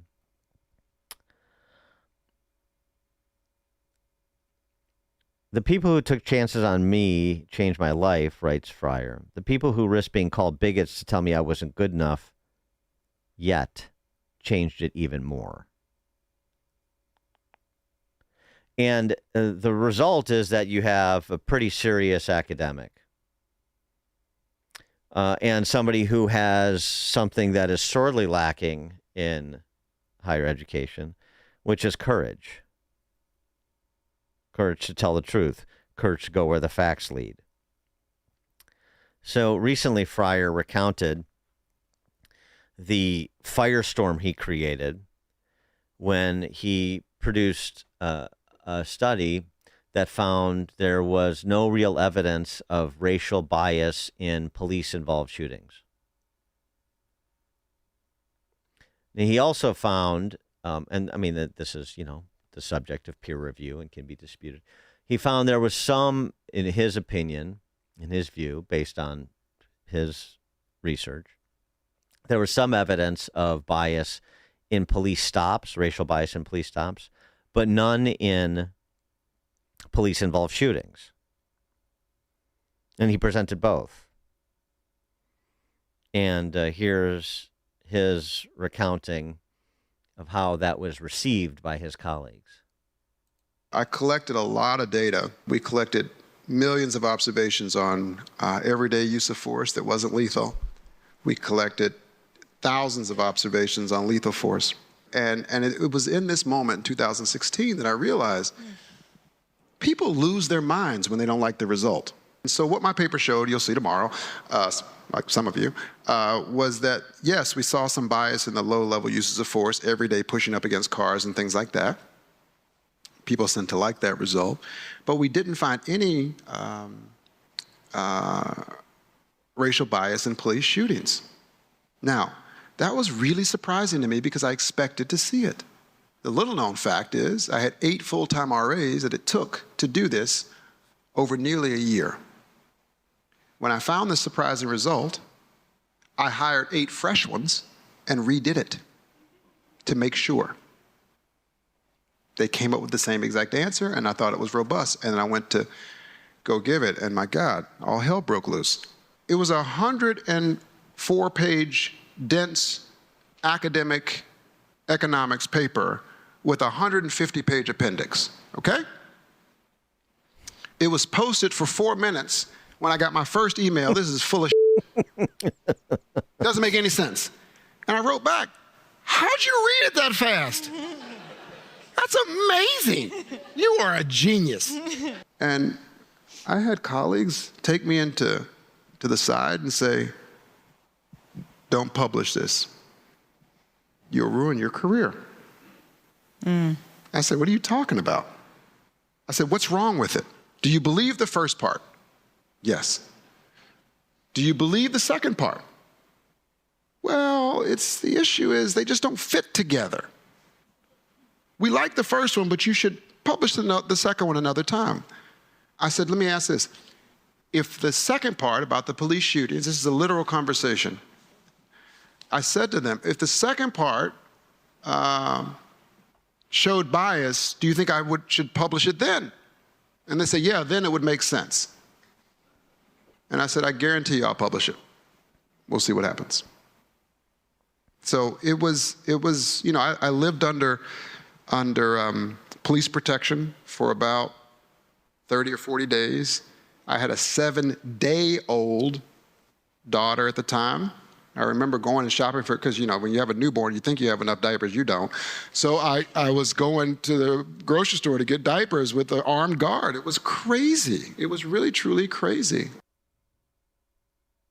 For publishing a paper supported by a 104-page paper with a 150-page index documenting the methodology and the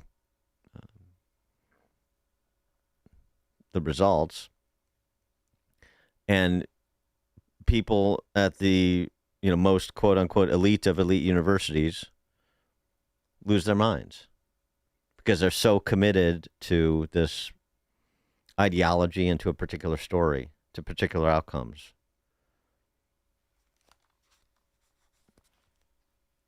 power is all they care about. And again, this assuaging their guilt, but the white guilt piece sort of, I don't want it to seem like that's a rationalization. Like we understand it. It's noxious, and it leads to all kinds of grotesque conduct, like that experienced by Roland Fryer. He needs a police presence to go to the grocery store. An econ professor at Harvard who produced a paper. Going back across the pond, not all black sociologists are treated the same. You won't be surprised to learn by the community of professors. Tony Sewell is associate black sociologist. He chaired the Commission on Race and Ethnic Disparities established in 2020 following the Black Lives Matter protests.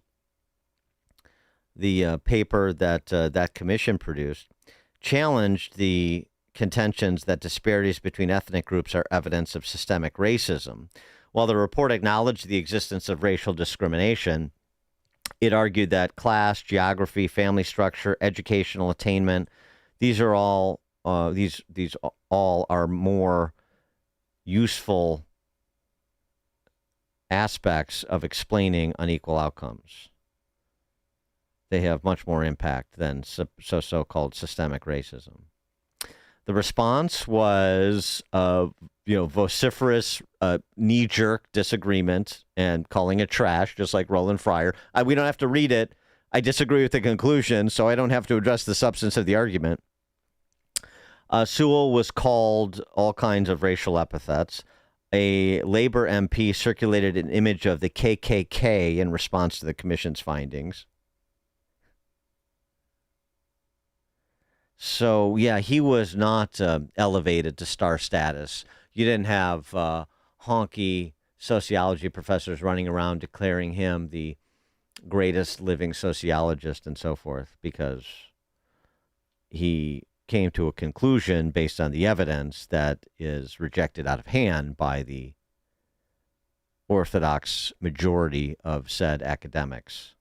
And really, academics is a misnomer. These are not academics. These are professors. Those connote learned individuals that are intellectually robust and curious. And that's not the case. And, the Our Day story needs to be kept alive, and I'm glad Roland Fryer is writing about it and talking about it, and John McWhorter and others, because it's the only way you continue to advance against the identitarianism that has just metamorphized in Trump's second term, as you heard from that piece out of the University of Missouri, Kansas City. They're not stopping. And these instances have to be profiled. For example, even what the Trump administration did with Deloitte recently, this week. Deloitte agreed to pay $21.5 million to settle allegations it defrauded the federal government by continuing to consider, quote unquote, diversity when making hiring, promotion, and staffing decisions. They should be barred from They should be barred from federal contracts, period. Not just the $21 million to settle it, which is a pittance for Deloitte.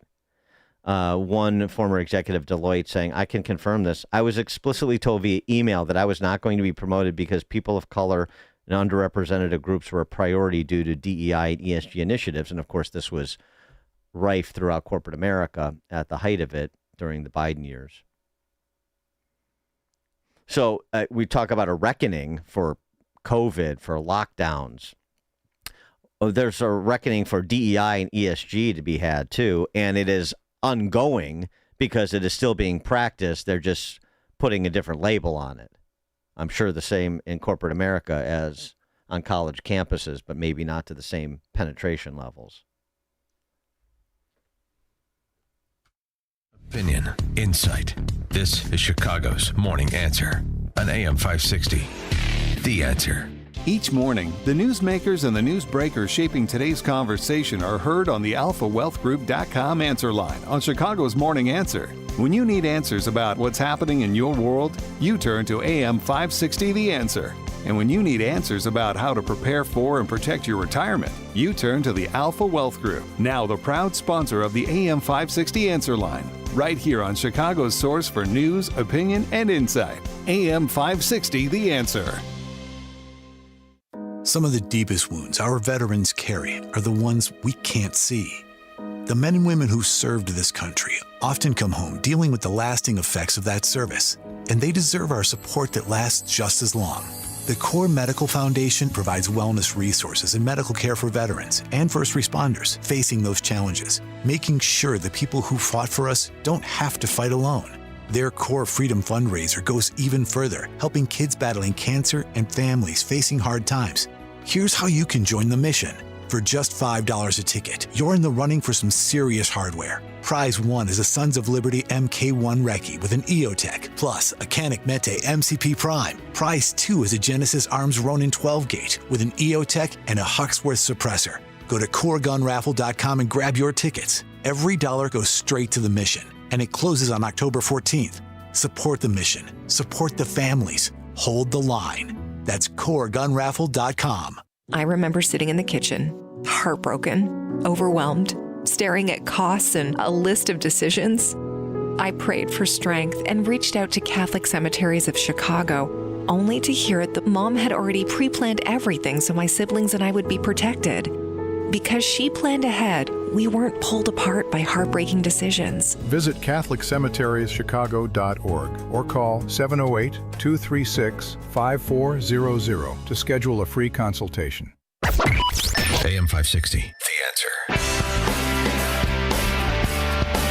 By the way, the whistleblower in the Arday case, Nathan Kofnes, announced he is being allowed to stay and complete his postdoc work at University of Ghent, but he still is under investigation too. There's a lot of pressure being brought to bear to, by those who still believe in academic freedom on campus on Kofnes's behalf, but we'll see how that plays out. One other postscript on Arday. A lot of his, just how obvious a fraud he was. People knew, everybody knew, nobody say. A lot of his papers were autoethnography, where he would basically interview himself about the experience of being black and being a black academic with autism, he alleged, and then quote the interview, interviewing himself, then quote the interview and analyze it. That is the kind of innovative scholarship that made him the leading sociologist on the planet, according to Cambridge University. How obvious the fraud is. And it's Soviet. They say and do things that are so obviously fraudulent, so obviously untrue. It is intended to insult. It is intended to leave one exasperated. There is nothing I can do. They can say 2 + 2 is 5 proudly and shove it right down my throat, and there's nothing I can do about it. It is tended to demoralize and humiliate. That seems to be the main purpose of the academy these days, in addition to providing nice sinecures for all these overeducated, mediocre intellects. It's wild. Coming up at 6:36, Confessions of a Social Justice Warrior. Now we check the headlines with Mike Scott. Skies are clear this morning, 66 degrees in our QC Kinetics newsroom. And as Dan has been talking about with you this morning, NFL Commissioner Roger Goodell believes Arlington Heights is in play as a home for a Bears new stadium. Governor J.B. Pritzker, campaigning in Champaign yesterday, says he believes so as well. I have not had the sense that Commissioner Goodell has a dog in the hunt, as they say, that he's chosen one state or another or a place for the Bears. More than 2 weeks after severe weather hit northwest Indiana, NIPSCO is requesting a utility rate increase. NIPSCO filed their first rate hike request the day of the storms in Indiana. Their investors are guaranteed almost a 10% return on their money. So regardless of what this cost, regardless of what just happened, they're still guaranteed a return on their investment. Randy Novak is a state representative from Michigan City, Indiana. Rescue operations in flood-ravaged Nepal had to be put on hold overnight out of concern that another nearby lake may overflow. Over 400 have died, thousands are missing. A new rule goes into effect in Missouri that stops judges from delaying or blocking a divorce simply because a spouse is pregnant. Governor Mike Kehoe signed a bill into law in April that replaces an old rule in Missouri that required couples to list their pregnancy status on court documents, in which some judges would pause or refuse to finalize a divorce until after the baby was born. The new rule, now in effect, bans judges from holding up a divorce based on a pregnancy status. Anyone who wants to leave a marriage can do so right away. Advocates say the old rule in some cases also trapped domestic violence survivors in dangerous or abusive homes during pregnancy. Jeff Manasso, Fox News. California lawmakers are advancing a first-in-the-nation idea that would add Jewish identity as an ethnicity in state demographic data collection. The bill has passed the state Senate and heads to the Assembly ahead of the August 31st deadline. An off-duty firefighter in north suburban Wakanda is accused of narcotics offenses. Chandler Vandermeer faces 4 felony charges for possession of and distribution of cocaine and fentanyl. She was released yesterday on conditions that include a curfew, no drug or alcohol use, and random testing. Vandermeer is back in court at the end of September. Cubs and Reds battle tonight while the White Sox square off in a critical series with the Twins. College football winners last night, opening weekend, Eastern Illinois and Western Illinois. The news service of Steiner Homes. Building homes is more than a business. It's a calling. Family-owned and dedicated to building custom homes with care, integrity, and craftsmanship you can trust. Visit SteinerHomesLTD.com. Steiner Homes. Love where you live. A check of traffic and weather coming up next on AM 560. Freedom Summit Chicago returns to the Westin Chicago Northwest in Itasca on Saturday, October 10th. Headlined by investigative journalist James O'Keefe and former Wisconsin Governor Scott Walker. They'll be joined by Dan Proft, Sean Thompson, Jeannie Ives, Amy Jacobson, John Anthony, and many more. Tickets are on sale now at freedomsummitchicago.com. That's freedomsummitchicago.com. Sponsored in part by Edward Jones Financial Advisor Nolan Webster. Most investments today feel like second jobs. Real estate, you're a landlord. Stocks, you're a day trader. Crypto, you're a full-time researcher. You've got a life to live. Your investment should help you live it. That's why more Americans are choosing gold. Noble Gold has helped thousands protect their future with real physical gold. Visit noblegoldinvestments.com to get your free wealth protection kit. That's noblegoldinvestments.com. Past performance may not be indicative of future results. Investing in precious metals, including gold, involves risks. Consult with your tax attorney or financial professional before making an investment decision. The cookie cutter approach works well if you're making cookies, but not so well if you're trying to plan for retirement. If you want a customized income strategy, call Raj Shah and Rick Borick at SC Wealth Advisors today. Call 312-345-5494 or visit scwealthadvisors.com. Investment advisory services offered through SC Wealth Advisors, a state-registered investment advisor. Insurance and annuities offered through Secure Capital Management, USA, LLC, Illinois Insurance License 100634984. We're living in a time when anti-Semitism is rising.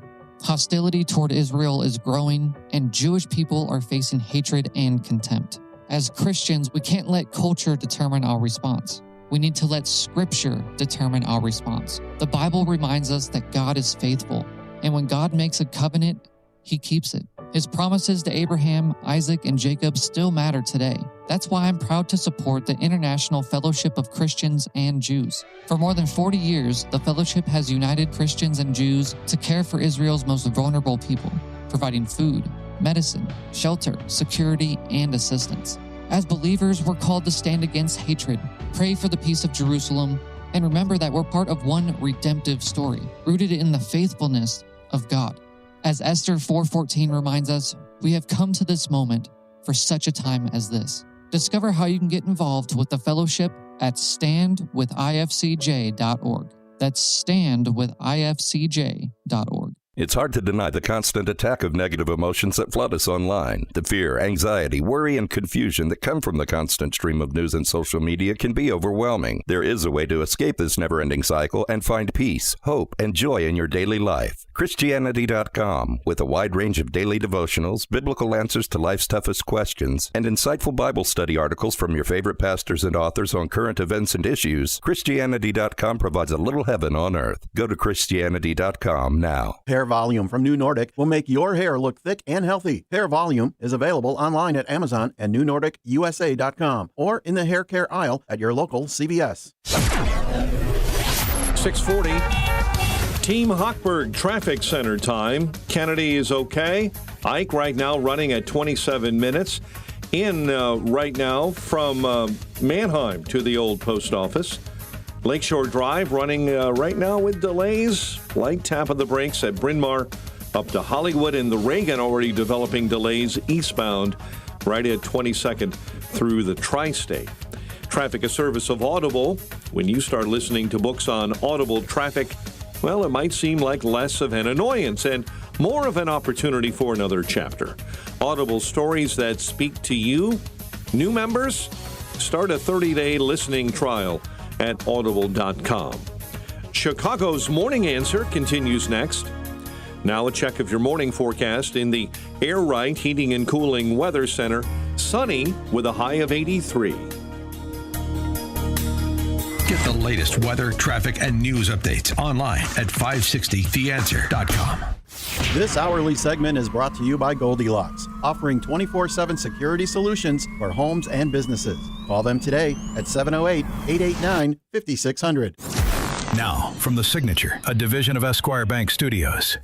Sports and politics and sports and politics and sports and politics and intersection. Arrogance and ignorance. Arrogance, ignorance, and arrogance and ignorance. Intersection. Top of the morning, Dan Proft here. This edition of Sports and Politics, we start with confessions of a former social justice warrior.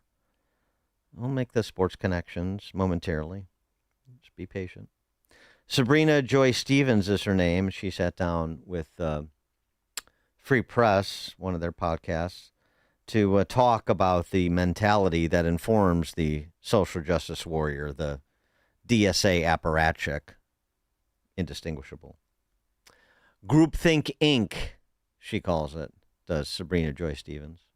The way I think about it is there are a few sort of overlapping, you could say, institutions or industries that when you get to like the intersection of all of them, that's what I call group thinking. So basically it's the ideologically captured portions of academia, the media, the activist space, so the advocacy organization space, and then the political space, both bureaucrats and politicians. When you get to the intersection of all of those that is really bought into this particular ideology, that's what I call group thinking.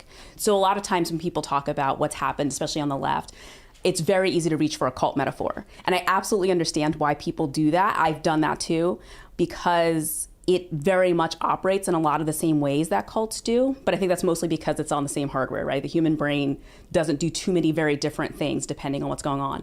But I think it's important to understand the industrial part of it, because without understanding sort of the economic and professional incentives that are part of it, it's really hard to understand why this is so pervasive and why it's so hard for people to break out of it.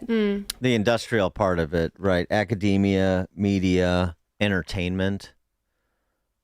entertainment. And media necessarily includes sports media. Back to Sabrina Joy Stevens, there are no limiting principles here. Well, so I think one of the things that makes it so dangerous is that there actually aren't many guiding principles. Really, one of the reasons why it gets so extreme and why it's really hard to self-correct is because there aren't really anchoring or limiting principles. The only reference point is the rest of the in-group. And so there is an overarching acceptance of like this oppressors versus victims worldview. There is that kind of academic underpinning. But because that itself is not necessarily anchored in anything, basically what ends up being the overriding principle is what's going to keep me in the good graces of the rest of the group. And on the good intentions of these cultists, she's describing her former colleagues. People who don't have a very firm set of principles of their own, but who do want to be on the side of right. They want to be on the right side of history. They want to do good things in the world, are going to be very drawn to it. I think the risk is that while many of us have good intentions, we don't understand that we actually have a capacity to harm. I think that's where this whole movement gets off course. It's because there is this underlying assumption that we're on the good side, we're the good people on the right side of history. And so as long as we're well-intentioned, we must be doing good. Not recognizing that humans are simultaneously well-intentioned and have an immense capacity for both harm and self-rationalization. We're good people with good intentions doing good, and so it justifies all kinds of atrocities, including violence. As somebody who lives like in a blue state, like this is not over, like this is not ended. What now I think is more problematic is that the people who are still bought into it are like really bought into it to the point where that's why we're seeing this surge in political violence, which is very one-sided, right? We're seeing people who are taking that messaging seriously. When I saw the disconnect between the rhetoric and what we were doing, that caused me to question the rhetoric. I mean, there's a lot of people who have not questioned that rhetoric. They're very bought into this ideology, and it does not occur to them that they could just be wrong because they're surrounded by people. At this point, if you purity purge everybody who is not a total 100% aligned believer in this ideology, if you purge those people, if you encourage people to cut off their family members who voted differently from them, you encourage people to isolate themselves, plus you're in a digital environment where your algorithm is going to just keep feeding you more of what you respond to.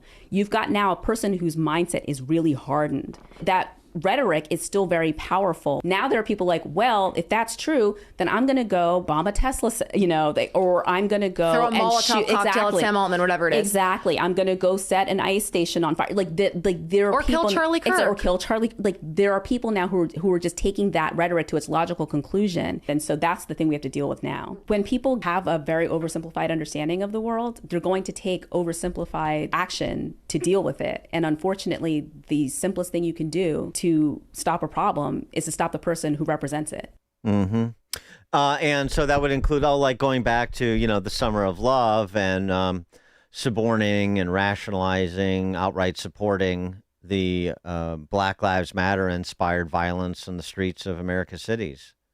The symbolic takings, as Nicole Hannah-Jones called looting, that occurred. Which brings us to the Sports Connect. Remember, media, including sports media, I said. Entertainment, including entertainers, which necessarily includes athletes. Jerry Brewer, senior columnist for the New York Times. Colin Kaepernick knelt quietly. 10 years later, everyone just performs. A Colin Kaepernick retrospective a decade later. This seminal figure in American and sports history, according to Jerry Brewer.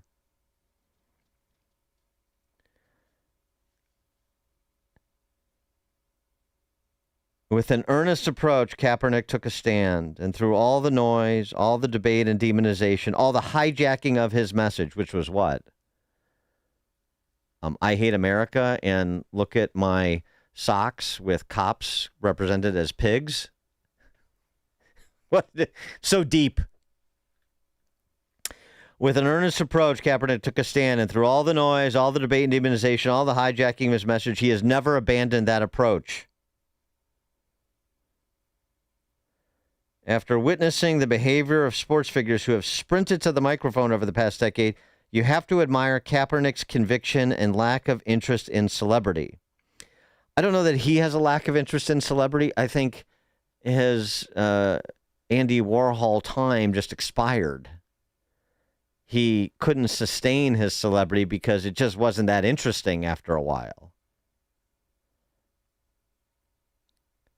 You know, the Dr. J. Virginia Squires era Afro and Black Power rap notwithstanding. We've seen it before. The wonderful orations of Colin Kaepernick, where can I find those? Searing commentaries on the salient matters of the day? Please, point me to them, Jerry Brewer. I mean, no one is talking about, can identify any particular contribution except perhaps tithing some of the millions he made not playing football to neo-Marxist organizations that he is now aligned with. This is an astounding piece, and it's long. This is longer than anything Colin Kaepernick has put together in the last decade. He was willing to lose his football career.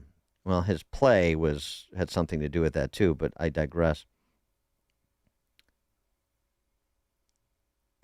In modern athlete activism, Kaepernick stands alone.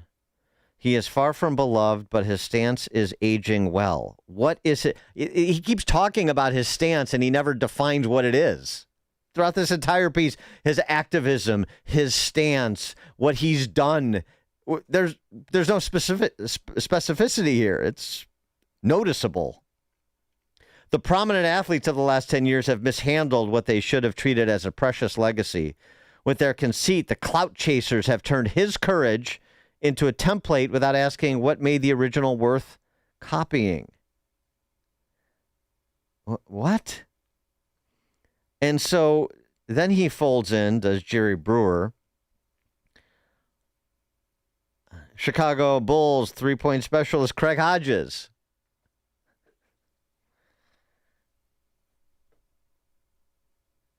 Craig Hodges on activism. Craig. When John Carlos and Tommy Smith raised their fists, the positions they took was from the heart.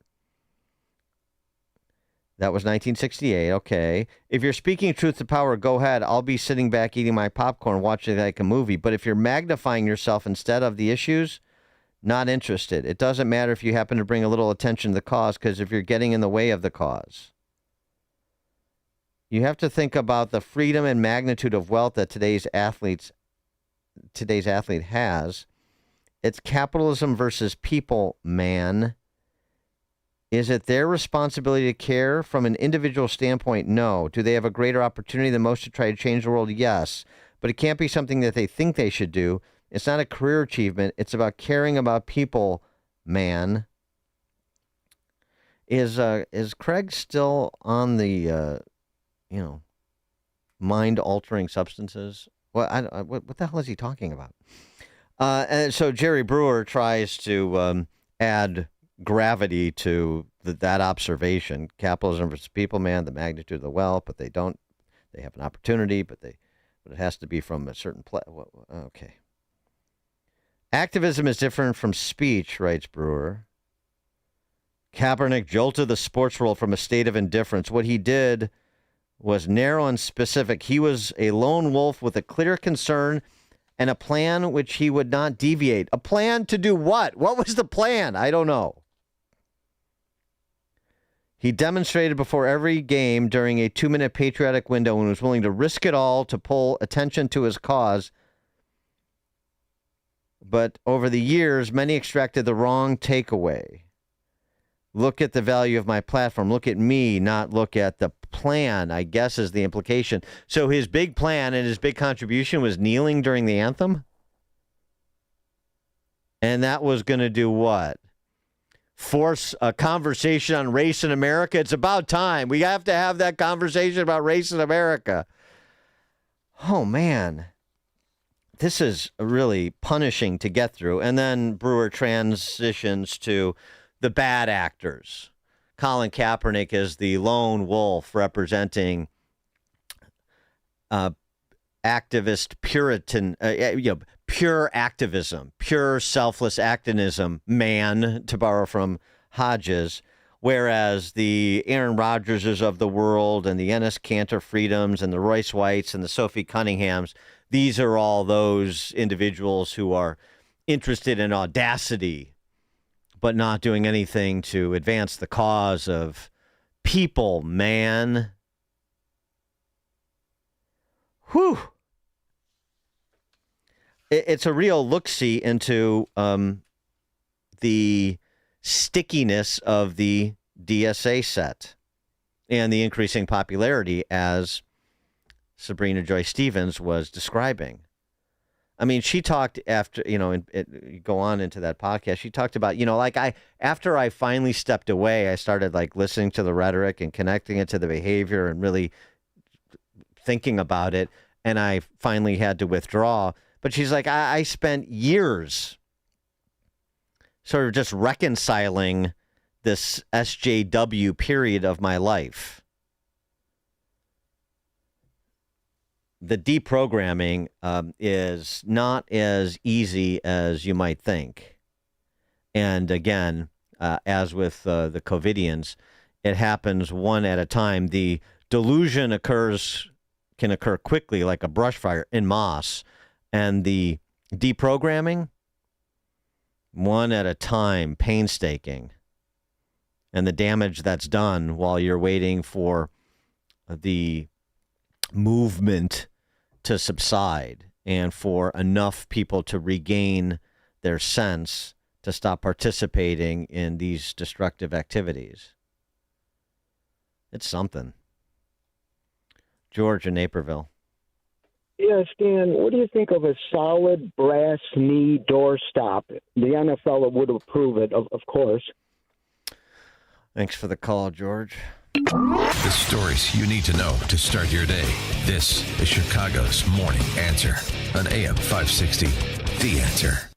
Family fun is back at Go-Bert's Farm in Pingree Grove. For over 40 years, Go-Bert's is Chicagoland's family destination for fall fun. Come experience new rides, a huge corn play box, train adventure, farm animals, and our famous pumpkin-eating dinosaur. This was the most fun day ever. My parents were there, my kids were there. There was a pumpkin patch, a maze, a haunted house, slides, a train, a fresh market, and there was so much more. I loved it. It's a family tradition for us to visit Go-Bert's. The pumpkins are great, the attractions are fun, and the apple cider donuts are to die for. Loved it. One price to get in. My kids had a blast. And the kids say, my mom loves the homemade caramel apple. I have to say, the pumpkin cannon is cool. They got a pumpkin-eating dinosaur. The live giraffe is really cool. I love the jumping pillow and the Pumpkin Express train ride. Go-Bert's Farm in Pingree Grove. Pick apples, visit the pumpkin patch, explore the park, and just have fun. Go to GoBirds.com to purchase tickets now. That's GoBirds.com. Go-Birds, harvesting family memories. Don't you love summer in Chicago?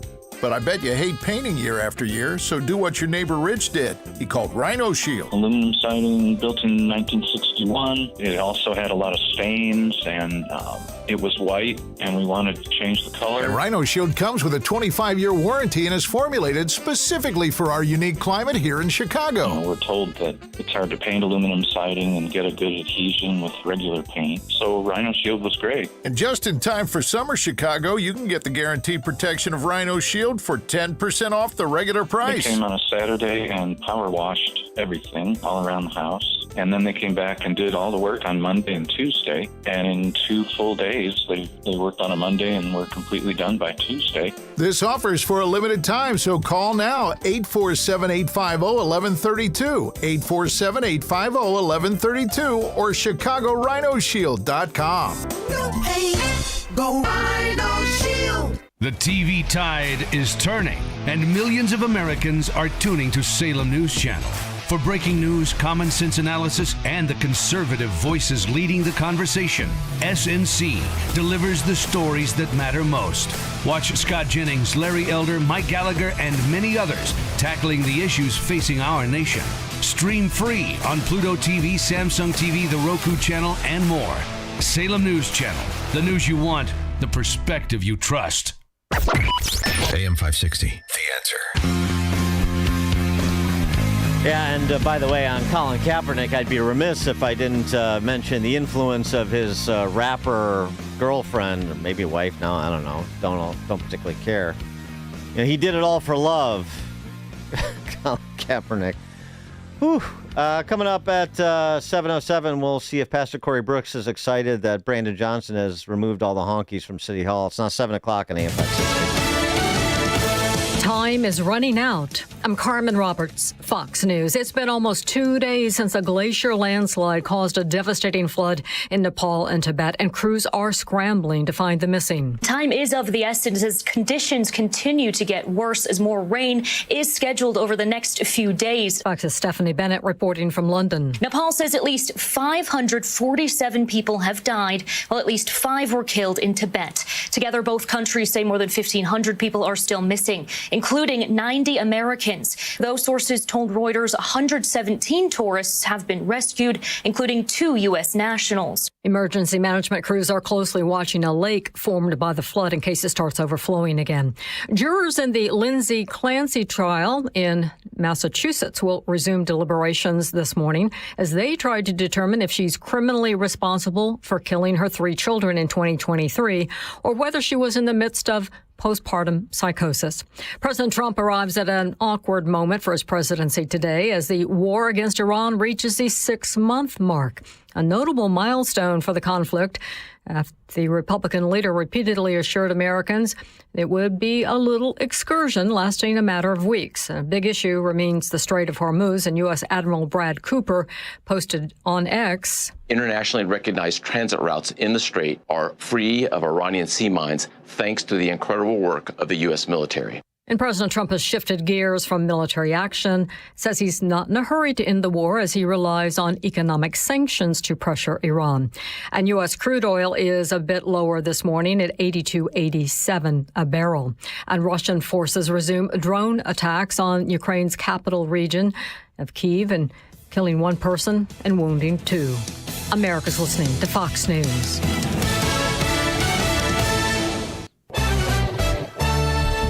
.66 degrees, mostly clear skies this early morning at 7:02 in our QC Kinetics newsroom. Good morning. I'm Mike Scott. Here are the stories we're following on WIND Chicago. A pedestrian was critically injured in a hit and run on the Dan Ryan Expressway early this morning. Illinois State Police tell us the incident took place around 2:45 in the inbound local lanes of the Dan Ryan. Police say the victim was transported from near Garfield Boulevard to the University of Chicago Medical Center nearby. NFL Commissioner Roger Goodell believes Arlington Heights is still in play as the home of the Bears' new stadium. Governor J.B. Pritzker on the stump campaigning in Champaign yesterday says he's had his own conversations with Goodell. I have not had the sense that Commissioner Goodell has a dog in the hunt, as they say, that he's chosen one state or another or a place for the Bears. A Chicago man accused of defacing a mural honoring Chicago police officers on the Southwest Side. Armando Ramirez has been charged with criminal defacement of property valued at less than $500, all involving a memorial. Ramirez has a Cook County detention hearing scheduled for sometime today. President Donald Trump's latest executive order targeting mail-in balloting could impact nearly 400,000 Cook County residents who have requested ballots. Illinois Attorney General Kwame Raoul has joined with other states and some other groups suing over the order, arguing the president's action is unconstitutional. Chicago sports, NFL preseason, Bears and Titans tomorrow. Cubs back on the diamond tonight, battling the Reds, while the White Sox square off with the Twins in a critical 3-game series from Minneapolis. The news, a service of the AM 560 Advantage, where membership has its privileges, including early access to event tickets. Join today. 560theanswer.com/join. A check of traffic and weather on the way next on AM 560.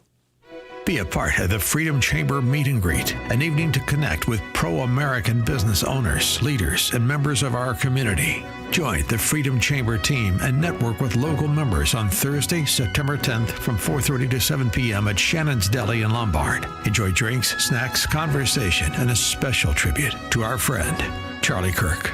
Space is limited, so register for free today at 560theanswer.com/chamber.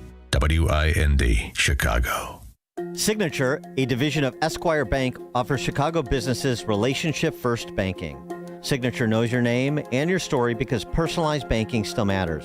I'm Dan Proft, and I know this because Signature is where I do my business banking. Hi, I'm Phil Silverman, CFO of Chicago Atlantic and a client of Signature. We provide capital solutions in markets where risk is often fundamentally mispriced and traditional financing can be limited.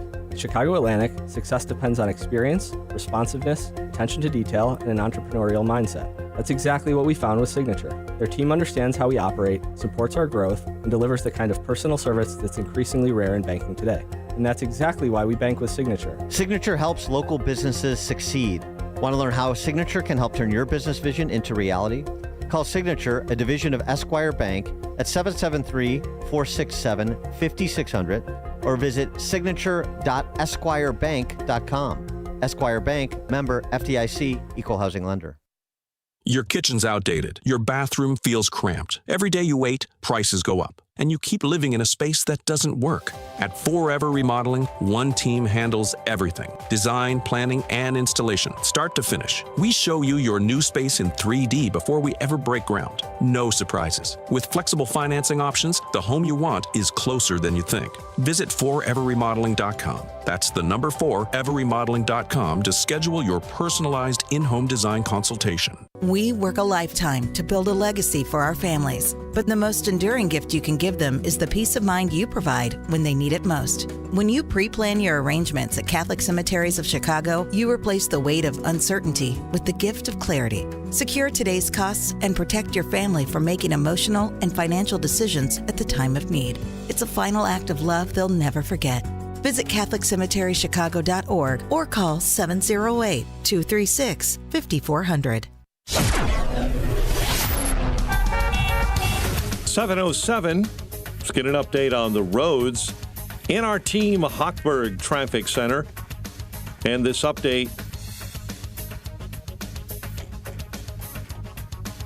starts on the Kennedy Expressway, where inbound you're on the brakes, Cumberland all the way to Lawrence. Delays as well on the Ike, slow traffic on the outbound side, Cicero to Des Plaines Avenue. Stevenson, you have a delay due to a disabled vehicle. It's outbound between Kedzie and Harlem. A right lane is blocked. Reagan, I-88 on the brakes at Cermak all the way to the Tri-State. And problems in Fox Lake this morning. Big Hollow and Route 12. Report of an accident. Traffic, a service of Salem Surround, a local digital marketing agency. Go to surroundchicago.com today. Chicago's Morning Answer continues next. And up next, a check of the morning weather forecast in the Air Right Heating and Cooling Weather Center. Today will be mostly sunny with a high of 81. Tonight, expect partly cloudy skies with a low of 66. Tomorrow will bring pleasant conditions with intervals of clouds and sun reaching a high of 80. By Sunday, anticipate high thin cloudiness along with breezy and warm weather with a high of 88. I'm meteorologist Jason Caterina on AM 560, The Answer. Get the latest weather, traffic, and news updates online at 560theanswer.com. This hourly segment is sponsored by Saving the American Dream with Jim Martyr, Faith, Family, Freedom, this Saturday evening at 7 on AM 560, The Answer. Now, from the Signature, a division of Esquire Bank Studios. This is Chicago's Morning Answer with Dan Proft on AM 560, The Answer.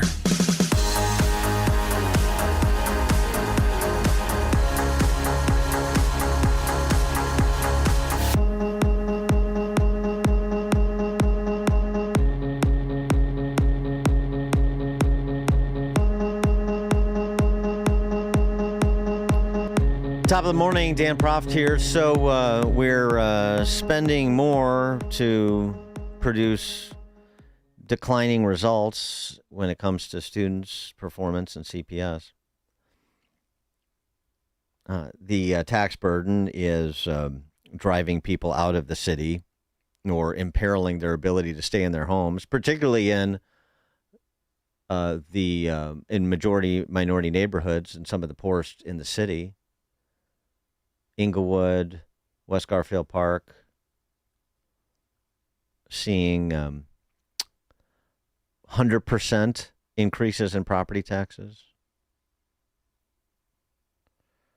So that's not going great. But the good news is that BLM Brandon has effectively eliminated the honkies from city government, and he's not stopping. There are more Latinos in my administration than any time in the history of Chicago. I believe we're at about 30% of my administration in top executive positions that are Latinos. Same thing with chairs of boards on city council. More Latinos have chairs of committees than any other time in the history of Chicago. And I believe that's important. Once upon a time, the mayor's office was 70% white men. That day is long behind us. Do we have to continue to work hard to make sure that representation is there? Absolutely. Has my administration reflected that value? Yeah, that is big doings. He's also pretty excited about Hilario Dominguez to be the new head of the Chicago Public School Board. He's not making an endorsement, but the CTU is, and they have endorsed Hilario, so he's a comrade of BLM Brandon's. We talked about him yesterday. Just got done this week stopping by Frederick Douglass Academy in the Austin neighborhood to hail the wonders of that school built for 1,000 kids that has 50 kids and 28 adult employees that spends $93,000 per pupil, and 0% of the kids read at grade level at that high school. The problem? Resources. More on this. Pleased to be joined by Pastor Corey Brooks, Senior Pastor of New Beginnings Church of Chicago, founder and CEO of Project Hood. Corey, thanks for joining us. Appreciate it. Hey, Dan. Thanks for having me on. It's always a blessing. I appreciate it. Great to talk to you, as always, as well. Pretty exciting that most of the honky men are out of the fifth floor. How's that paying off for people? Well, you know, it's anytime we continue to focus on race, and it's always going to give us a decline, especially in government. Government is not fit to fix all of our problems in the first place. And so then when you start adding the race dynamic, it only gets worse. And that's exactly what we're experiencing in the city of Chicago. When you're more focused on race than you are people's character, you're more focused on race than whether people can get the job done, it becomes a problem that you continue to have to deal with. What about CPS?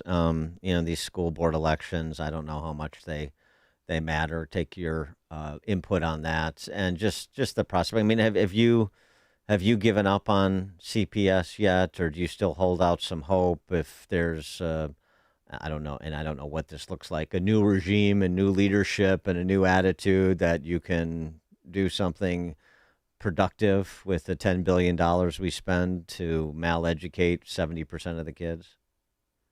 Well, I know the way things are going now, it definitely something has to happen. A change has to take place, because what we're experiencing in the city of Chicago with Chicago public schools and with children not knowing how to read is horrendous. And so a change of leadership does have to happen. The only problem is I'm afraid that the change of leadership that we're turning to is going to lead us further and further away from where we need to be. So I don't see anything changing in the near future. It's unfortunate, because at the end of the day, our kids are the ones who suffer. Do you have a horse in the mayor's race at this juncture? No, not yet. I'm going to continue to watch and see who's doing what. But, from my point of view, they're all left anyway. They're all left of center, and so you're only going to continue to get a lot of the same stuff. Yeah, I mean, do you hear anything interesting being said by any candidate? No. Short answer. Yeah, I mean it's sort of dismal. It's a bad situation, and I'm hoping that someone else will get in the race. But I haven't heard all the candidates, so I will be fair to them. I haven't heard Kelly yet. I haven't heard. There's another gentleman that's in the race. I can't remember his name, but he used to be a part of the housing department. Oh, Brewer, right? Yeah, I haven't heard him yet. And so, there's still some people out there that I haven't heard yet. So I need to get familiar with them. Well, you're in the business of being the change you wish to see. So tell us how things are going on the South Side with Project Hood, with the community center, the net of your walk across America. Give us the update. So things with the community center are going great. We're planning on opening in November. We won't have the theater and the pool done, but everything else will be completed. And we're continuing to raise funds so that we can finish the theater and the pool. But we're right on target. The best thing is our trade school is going to really be booming. We've already started registering people for classes. So we have a morning class, and then we have an afternoon class and an evening class. So we have 3 cohorts, and that's going to provide us an opportunity to move from having 25 students a cohort to probably over 150 students a cohort. So we're really excited about that. And the Walk Across America, we checked in with you a few times over the course of your travels. What was that experience like, and what do you think it produced for the South Side families you're particularly focused upon? So the Walk Across America, a lot of people may not know that I had to suspend it because I had to have a surgery on my foot from so much walking. I had a tumor on the heel of my foot.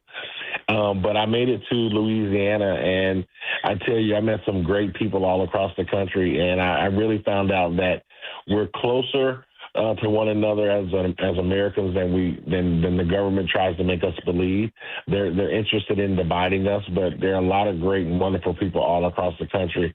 And for the South Side of Chicago, we benefited because those people are helping us with the center. They're helping us with tutoring, and we have a couple of tutors who tutor by computer the kids virtually.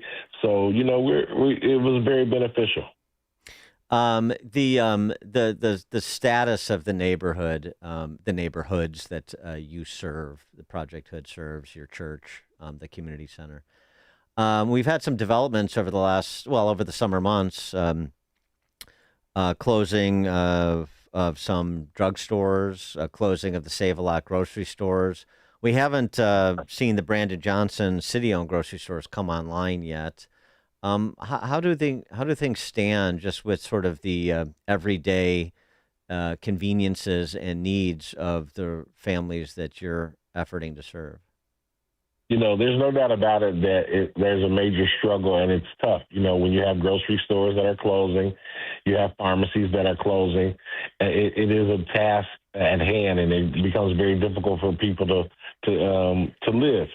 However, I tell people that times like this provide great opportunities for the community to come together. If you continue to wait on people to save you, and if you continue to think that people are going to swoop in and save the day for you, that never happens. But the moment you take power yourself, and the moment you start to work with your community, and the moment you decide that you're not going to depend on anybody but God, things can change for you. So even though it's difficult and even though it's challenging, I'm seeing our community hopefully come together more so and see themselves through such difficult times by working together and not depending on anybody. And so like the assertion that was made, I think it was by Alderman Bill Hall when the Walgreens closed in Chatham, that there should be a crime called corporate abandonment. You think threatening businesses with criminal not that this is criminal prosecution for closing a store for cause, that's probably not the way to go, not the messaging that's productive? Definitely not the messaging that's productive. Because listen here, this is America. We believe in capitalism, and it's a free market. So individuals who have companies like Walgreens or McDonald's or Save-A-Lot, if they feel for whatever reason that in their best interest is not to be in a certain place, then they should by all means have every right to move it to wherever they want to. That's capitalism. But capitalism also affords you an opportunity, Will, to build a pharmacy. If you don't like Walgreens moving out, hey, find someone who wants to have a pharmacy and build it in the neighborhood. That's how you do it. And so we got to start understanding that. You know, I mean, just to go back to the community center for a second, because this seems central to the overall effort. The instruction, you mentioned capitalism or free enterprise. You're just talking about giving an example. If the good alderman doesn't like what Walgreens is doing, why don't you open, Bill Hall's grocery store or drugstore? But is that going to be part of, I know there's going to be tutoring, mentoring, is a promotion of free enterprise as opposed to Brandon Johnson city-owned grocery stores. Is that going to be part of the educational component that's offered at the community center? Yes. We have an entrepreneurial hub named after Daniel Edelman. Daniel Edelman started Edelman PR firm. It's the world's largest PR firm in the world. And they have sponsored an entrepreneurial hub where we're going to be teaching people how to start businesses, teaching them how to bring their businesses into compliance, teaching them how to build capacity with their businesses. So, yeah, entrepreneurship is a very, very big thing because when people are looking at problems, I'm looking at opportunities. I hate that Walgreens moved out. I hate that those businesses moved. But I also know for some savvy young person, it provides them a great opportunity. And if we can ever get people to understand that, then that's how you change the trajectory of a neighborhood economically. And that's how you change the trajectory of a people. So we got to get people started in business and we got to get them to understand business, but we need to do it in a way that is legitimate and that it's done with excellence. And so the Daniel Edelman Entrepreneurial Hub is on the way, and we're excited about that. And you wrote a piece recently for Fox News about AI, that you see AI as a portal for real opportunity for, again, the neighborhoods and the families you serve. Absolutely. At first I thought, oh, here we go. AI is going to wipe out so many jobs and our communities are going to be devastated because we're already in tough situations. And then I realized that that a lot of the infrastructure that's needed, that's what we're talking about at Project Hood. We're talking about the infrastructure of plumbers needed for the water systems that all of these logistic places need. We're talking about electrical, and we teach that. We're talking about roofing. We're talking about carpentry. We're talking about construction. We're talking about all of these things that are needed. And it's estimated that across America, there are going to be so many trade jobs that are needed just because of AI. And if we can get people to understand this new wave, it'll be just like when a lot of blacks migrated to the North or when they left the South because they were looking for better. It'll be the exact same way if we can get people to understand what needs to happen. So we got to make a transition and we got to start seeing everything as an opportunity, and we have to take advantage of it. Corey Brooks, senior pastor, New Beginnings Church on the South Side, founder and CEO of Project Hood. The community center opens in November, so you pay attention to that. Corey, thanks as always for joining us. Appreciate it. All right. Thank you. I appreciate it. Thanks so much. Thank you. And Corey, join us in the alphawealthgroup.com answer line. The more you listen, the more you'll know. This is Chicago's Morning Answer. Morning Answer on AM 560. The Answer. MyPillow is celebrating our country's 250th anniversary with savings up to 50% off their Made in the USA products. For example, get the queen size premium MyPillow for $18.98 and the king size for just $1 more. Get body pillows with a free pillowcase for only $39.98. Get the MyPillow mattress topper for as low as $99.99 and $80 off the MyCross. All made right here in the USA. But there is so much more. In fact, they have over 200 products products. Go to MyPillow.com and use promo code Chicago or call 800-489-0201 to check out all of the great products they are offering. Get everything from MyPillow blankets, sleepwear, kitchen towels, mattresses, duvets, pet beds, comforters, couch pillows, bathrobes, and so much more. Go to MyPillow.com or call 800-489-0201 and use promo code Chicago to get deep discounts on all MyPillow products. The IRS finally caught up with Louie. I hadn't paid my taxes in 8 years. I owed the IRS a lot of money. Louie was in deep trouble. We're going to take your house, put a lien on your bank account, garnish your pay. They don't care. They're going to take your paycheck. Louie found out about Optima Tax Relief, the leading tax resolution firm. A-plus rated by the Better Business Bureau, they've resolved over $3 billion for their clients. Optima Tax, they helped me. They calmed me down. They made me feel comfortable, and I trust them. Louie has a lot to be thankful for. I don't owe the IRS anymore, and I'm able to live a comfortable life, a lot better life. It was because of Optima Tax. For tax help you can trust, call Optima now for a free consultation. Take it from Louie. If you owe the IRS, don't go it alone. Give Optima Tax a call. They can help you. Call 800-965-1433. 800-965-1433. 800-965-1433. Optima Tax Relief. Testimonial from an actual client. Some restrictions apply. For complete details, please visit OptimaTaxRelief.com. Each morning, the newsmakers and the newsbreakers shaping today's conversation are heard on the AlphaWealthGroup.com answer line on Chicago's Morning Answer. When you need answers about what's happening in your world, you turn to AM 560 The Answer. And when you need answers about how to prepare for and protect your retirement, you turn to the Alpha Wealth Group, now the proud sponsor of the AM 560 Answer line. Right here on Chicago's source for news, opinion, and insight. AM 560 The Answer.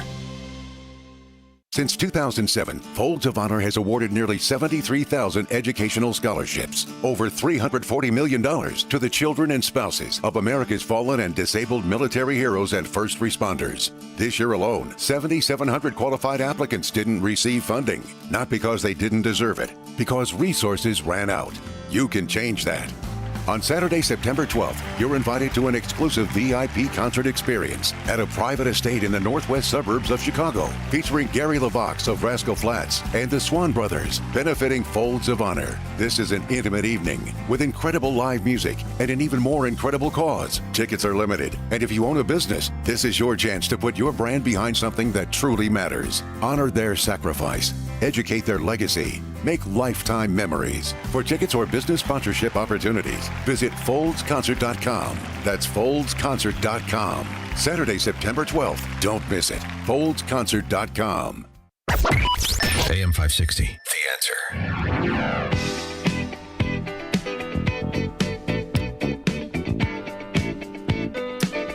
He who wants to improve conditions must propagate a new mentality, not merely a new institution. One of my favorite observations from the great Austrian economist Ludwig von Mises talking about the South Side with Corey Brooks there reminds me of that. And just Chicago in general, Illinois in general, new mentality. And we see this particularly in areas dominated by the left, big blue city America. This third world mentality, the platforming of third world behavior, the antagonism towards Western civilization. And reminded me of this interview that the former Prime Minister of Singapore, Lee Kuan Yew, gave back in the day to Charlie Rose on his program before he got Me Too'd out of his program. Lee Kuan Yew, former Singapore Prime Minister, on how that country went from third world to first world.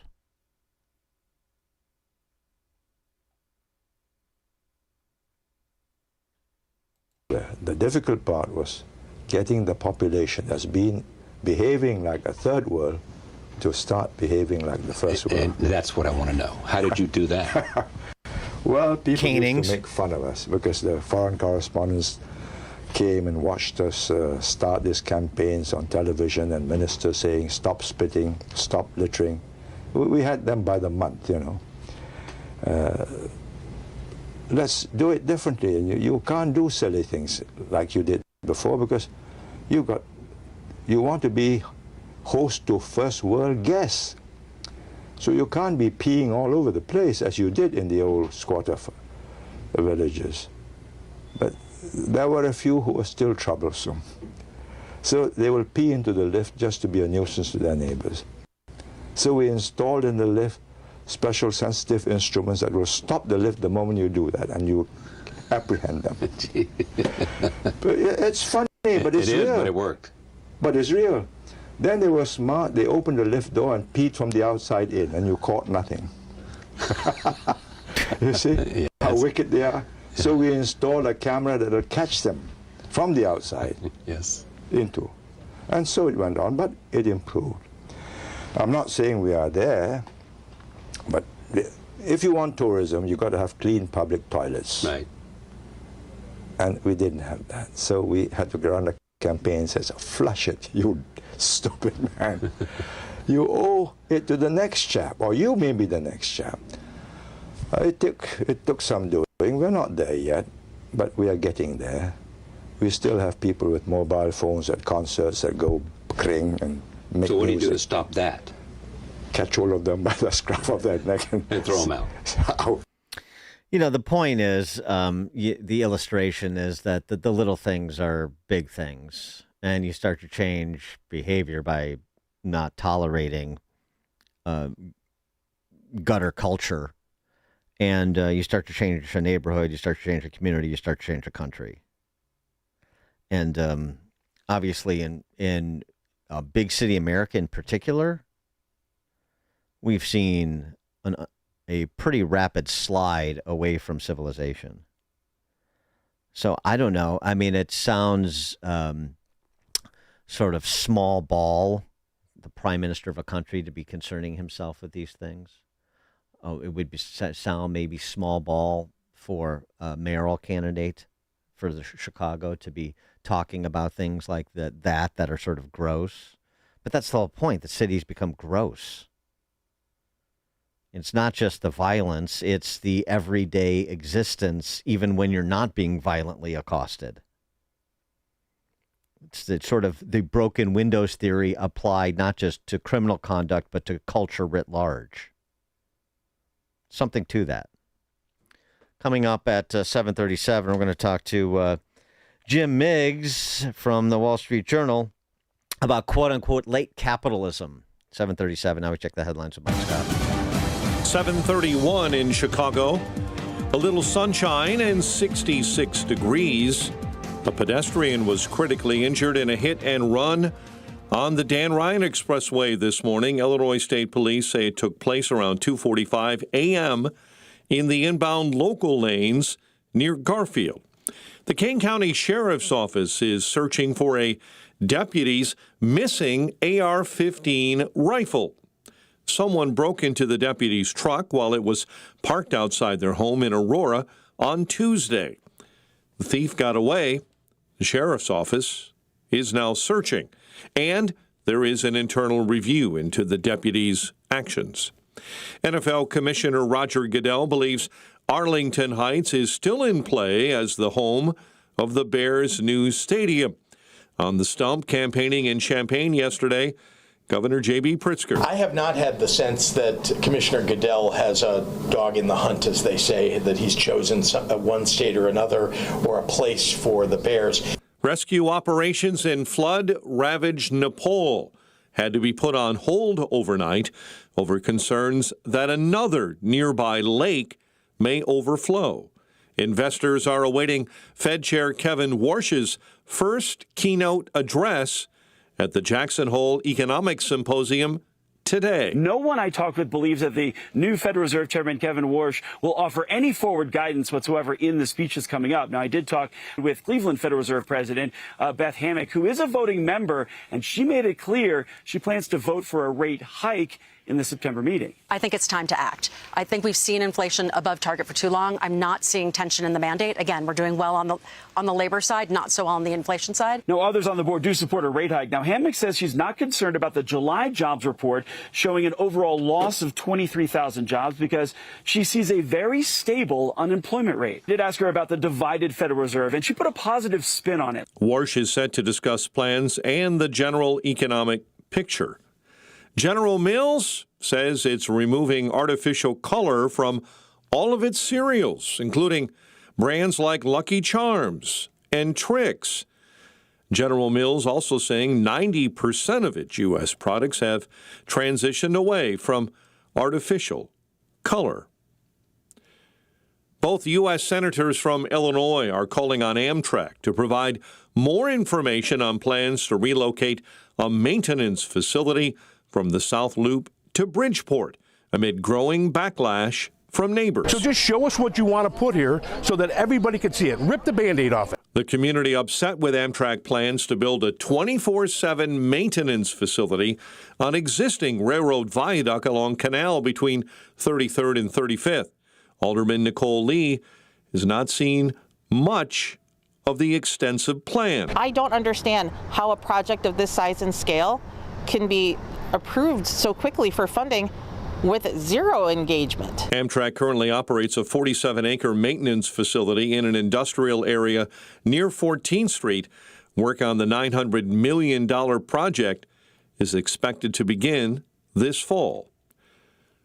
NFL preseason, Bears and Titans tomorrow. Tonight, Cubs and Reds in the first of three at home. The Sox open a three-game series in Minneapolis with the Twins. The news service of Fox Valley Coins in Naperville. Easy to get off I-88 on Route 59 in Naperville. Family-owned integrity since 1981. FoxValleyCoins.com. A check of traffic and weather on the way next on AM 560. Scott Jennings doesn't see normal behavior. Now in Michigan, we've discovered that U.S. Senate candidate and socialist Abdul El Sayed wants to get rid of the 4th of July. You have to ask yourself, why would someone want to cancel the 4th of July? Well, there's only one real reason, because they hate America. Yes, folks, the quest for Democrats to just act normal has hit another major speed bump. The Scott Jennings Show, weekdays at noon, right before Hugh Hewitt at 2 on AM 560. The Answer. You know that feeling when you call your insurance company and you know that you're getting put into queue? Nobody wants to go through that, specifically Tommy and TJ Iaquinta with Class A Insurance. They're a father and son team built right here in Chicago's southwest suburbs on one idea: treat people like family. See, because they're independent, they're not stuck in pushing one company policy on you, one company rates on you. They shop the best carriers in the country, names you'd recognize, and find coverage that actually fits your life, your home, your car, even your boat and motorcycle. That's why they've been named one of the top 25 home insurance agencies in Chicago. 2 generations, 1 agency. And clients that stick with them for years. When something happens and claims happen, Tommy or TJ is the one who picks up the phone and walks you through the process themselves. If you're paying for a policy you don't understand from a company you never talked to, it's simple. Head to 560insurance.com. That's 560insurance.com. Get a free quote in minutes at 560insurance.com. You've worked hard for everything you have: your home, your investments, your real estate. When you're gone, someone has to manage it. Choosing the right trustee or executor is one of the most important decisions you'll make. We kept putting it off. We figured our oldest would handle everything. Then we thought, what if something happens to him? Or what if the kids can't agree? We've seen money tear families apart. We called Home State Bank, and I wish we'd done it sooner. Home State Bank serves as trustee or executor for families across Northern Illinois, stepping in as the professional, impartial manager of your estate so your family doesn't have to carry that burden. They don't take sides, and they'll carry out your wishes exactly as you intended.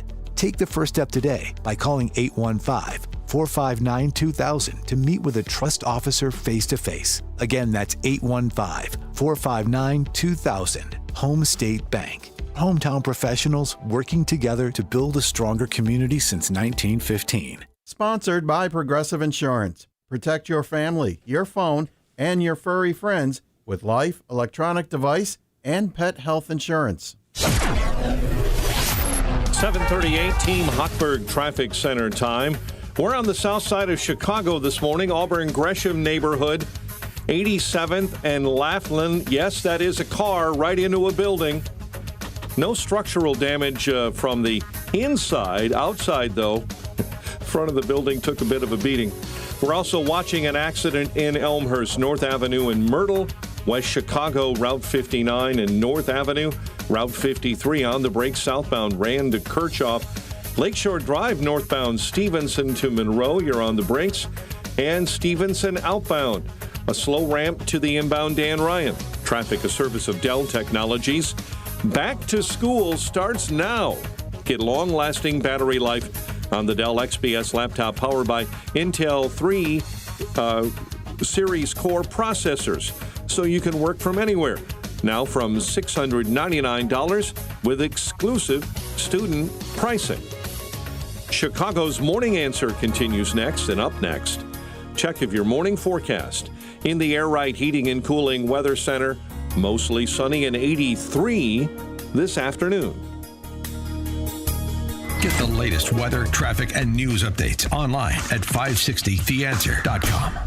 This hourly segment is brought to you by Goldilocks, offering 24/7 security solutions for homes and businesses. Call them today at 708-889-5600. Now, from The Signature, a division of Esquire Bank Studios. Only the biggest stories, only the biggest guests, and only the biggest opinions. This is AM 560, The Answer.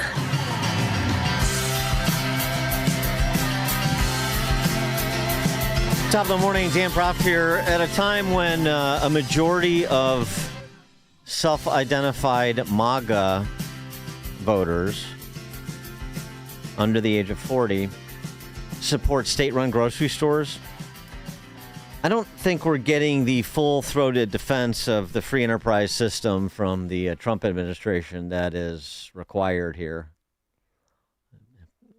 Not just from the Trump administration, but from people in mediating institutions that have some influence, that it permeates, such that it permeates the defense of the free enterprise system, I'm saying.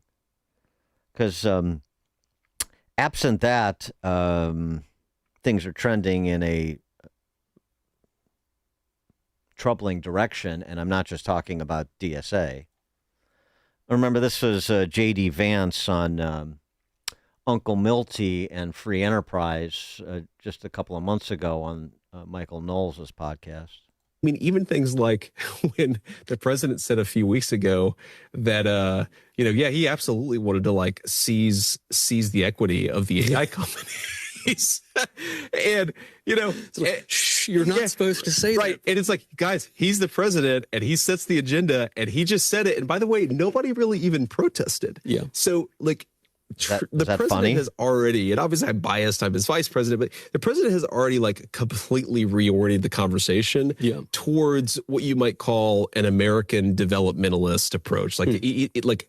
American economic policy on the right is now much more Alexander Hamilton than it is Milton Friedman. Yeah. I think that's obviously a good thing. You might disagree, but that's just a normative statement. Notice, though, what you've just said, because for the people who say that betraying some nostalgic retconning of a caricature of the 1980s, that to change that in any way would be abandoning American history and the tradition, you say, well, hold on, I just went from Milton Friedman to Hamilton, and to some degree George Washington. Right, 200 years backwards in history, actually. That's very much a foundation of... Yeah, not exactly. I addressed this at the time, but an op-ed in the Wall Street Journal from Andrew Langer at the Institute for Liberty revisits it, timely. As he notes correctly, speaking of caricatures, Michael Knowles, Hamilton's prescriptions for national power and public debt, protective tariffs, manufacturing subsidies, were unique to the circumstances of a new nation burdened by Revolutionary War debt, dependent on foreign manufacturers, and lacking other reliable sources of federal revenue. His tariffs were generally moderate and principally intended to raise revenue without suppressing imports, which is markedly different from Trump's use of tariffs. Thomas Jefferson and James Madison, should we remember them too, as if we're going back to the founders, opposed much of this program because they feared consolidated political and financial power. So, as Langer terms it, the choice, therefore, isn't between the authentically American Hamilton and the alien Friedman, Milton. It is the continuation of an old argument over centralization, economic direction, and individual liberty. Yeah, that. And it's also not, Milton Friedman versus Andrew Hamilton as personalities. It's the underlying understanding of economics, understanding of how a free society should be organized, what is the most efficient and ethical way to do so. Is it through the commissars or through the free exchange of a free people? The voluntary exchange of a free people. So, compare sort of the appeals to a very stilted version of the Hamilton record to Milton Friedman channeling Leonard Read in defense of free enterprise. Which should we be imparting on the next generation, or those who are now suspicious of capitalism thanks to the relentless onslaught over the last 60 years in particular from the left and the institutions they control? Look at this lead pencil. There's not a single person in the world who could make this pencil. Remarkable statement? Not at all. The wood from which it's made, for all I know, comes from a tree that was cut down in the state of Washington. To cut down that tree, it took a saw. To make the saw, it took steel. To make the steel, it took iron ore. This black center, we call it lead, but it's really graphite, compressed graphite. I'm not sure where it comes from, but I think it comes from some mines in South America. This red top up here, the eraser, bit of rubber, probably comes from Malaya, where the rubber tree isn't even native. It was imported from South America by some businessmen with the help of the British government. This brass ferrule, I haven't the slightest idea where it came from, or the yellow paint, or the paint that made the black lines, or the glue that holds it together. Literally thousands of people cooperated to make this pencil. People who don't speak the same language, who practice different religions, who might hate one another if they ever met. When you go down to the store and buy this pencil, you are in effect trading a few minutes of your time for a few seconds of the time of all those thousands of people. What brought them together and induced them to cooperate to make this pencil? There was no commissar sending out orders from some central office. It was the magic of the price system, the impersonal operation of prices that brought them together and got them to cooperate to make this pencil so that you could have it for a trifling sum. That is why the operation of the free market is so essential, not only to promote productive efficiency, but even more, to foster harmony and peace among the peoples of the world. Vance also argued at the time in that interview that the laissez-faire was more workable when we were a more Christian nation, but as we have become more secular since Friedman was ascendant, it's less workable, which is nonsense. I mean, yes, Christian principles provide the foundation for the free market system, but not exclusively. You can come to the same conclusions about the ethics of a system predicated on voluntary exchange from a secular position. This is a debate the Republican Party needs to have, in my view, even if some people bristle at it. Jim Miggs is a free expression columnist at Wall Street Journal opinion page, senior fellow at the Manhattan Institute as well. He joins us now. Jim, thanks for being with us. Appreciate it.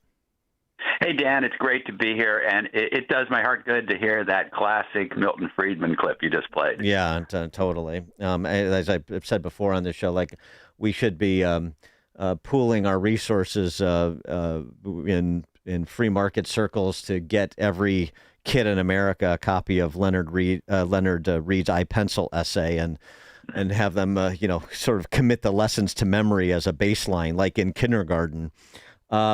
The late stage, we're late stage capitalism. This is a phrase that's thrown around a lot. I mean, mainly on the left, but not exclusively anymore.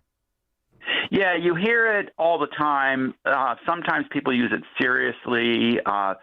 Washington Post columnist or the The head of NPR used it a couple of years back, sometimes sort of sardonically. But I think what people are saying when they use the term, even if they really don't know much about Karl Marx or Marxism in terms of serious study, they're saying the capitalist system is destined to be replaced by something better. We're in the final stages of this era. That's a good thing. But, until this golden age of socialism arrives, we've got to put up with all these, various indignities and terrible problems. And of course, they usually say this while they're, typing out a tweet on a $1,000 iPhone. Right. Well, but I mean, is Karl Marx looming more prescient when he, essentially argued that the Marxists would sell the capitalists the rope to hang them? Yes, absolutely. I mean, like I mentioned at the outset, the idea that half of self-identified MAGA voters under 40 support state-run grocery stores. I mean, that is distressing. Yeah, well, there's a funny thing that's happened with the MAGA movement, and you saw it when in a lot of Trump's political ideas. In many ways, Trump resembles a 70s Democrat in some of his core ideas, and I think some excellent instincts about patriotism and the importance of defending American values and stuff. But economically, leaning towards tariffs as a tool of industrial policy and other things, wanting the government to take ownership stakes in big companies and things like that. It has almost an air of the Democratic Party in the 70s, when he was a Democrat, of course. So I think these ideas are all very seductive if you don't know anything about how the economy works. And the recent poll of attitudes by CBS said that 58% of Democrats have a favorable view of socialism, and only 32% have a positive view of capitalism.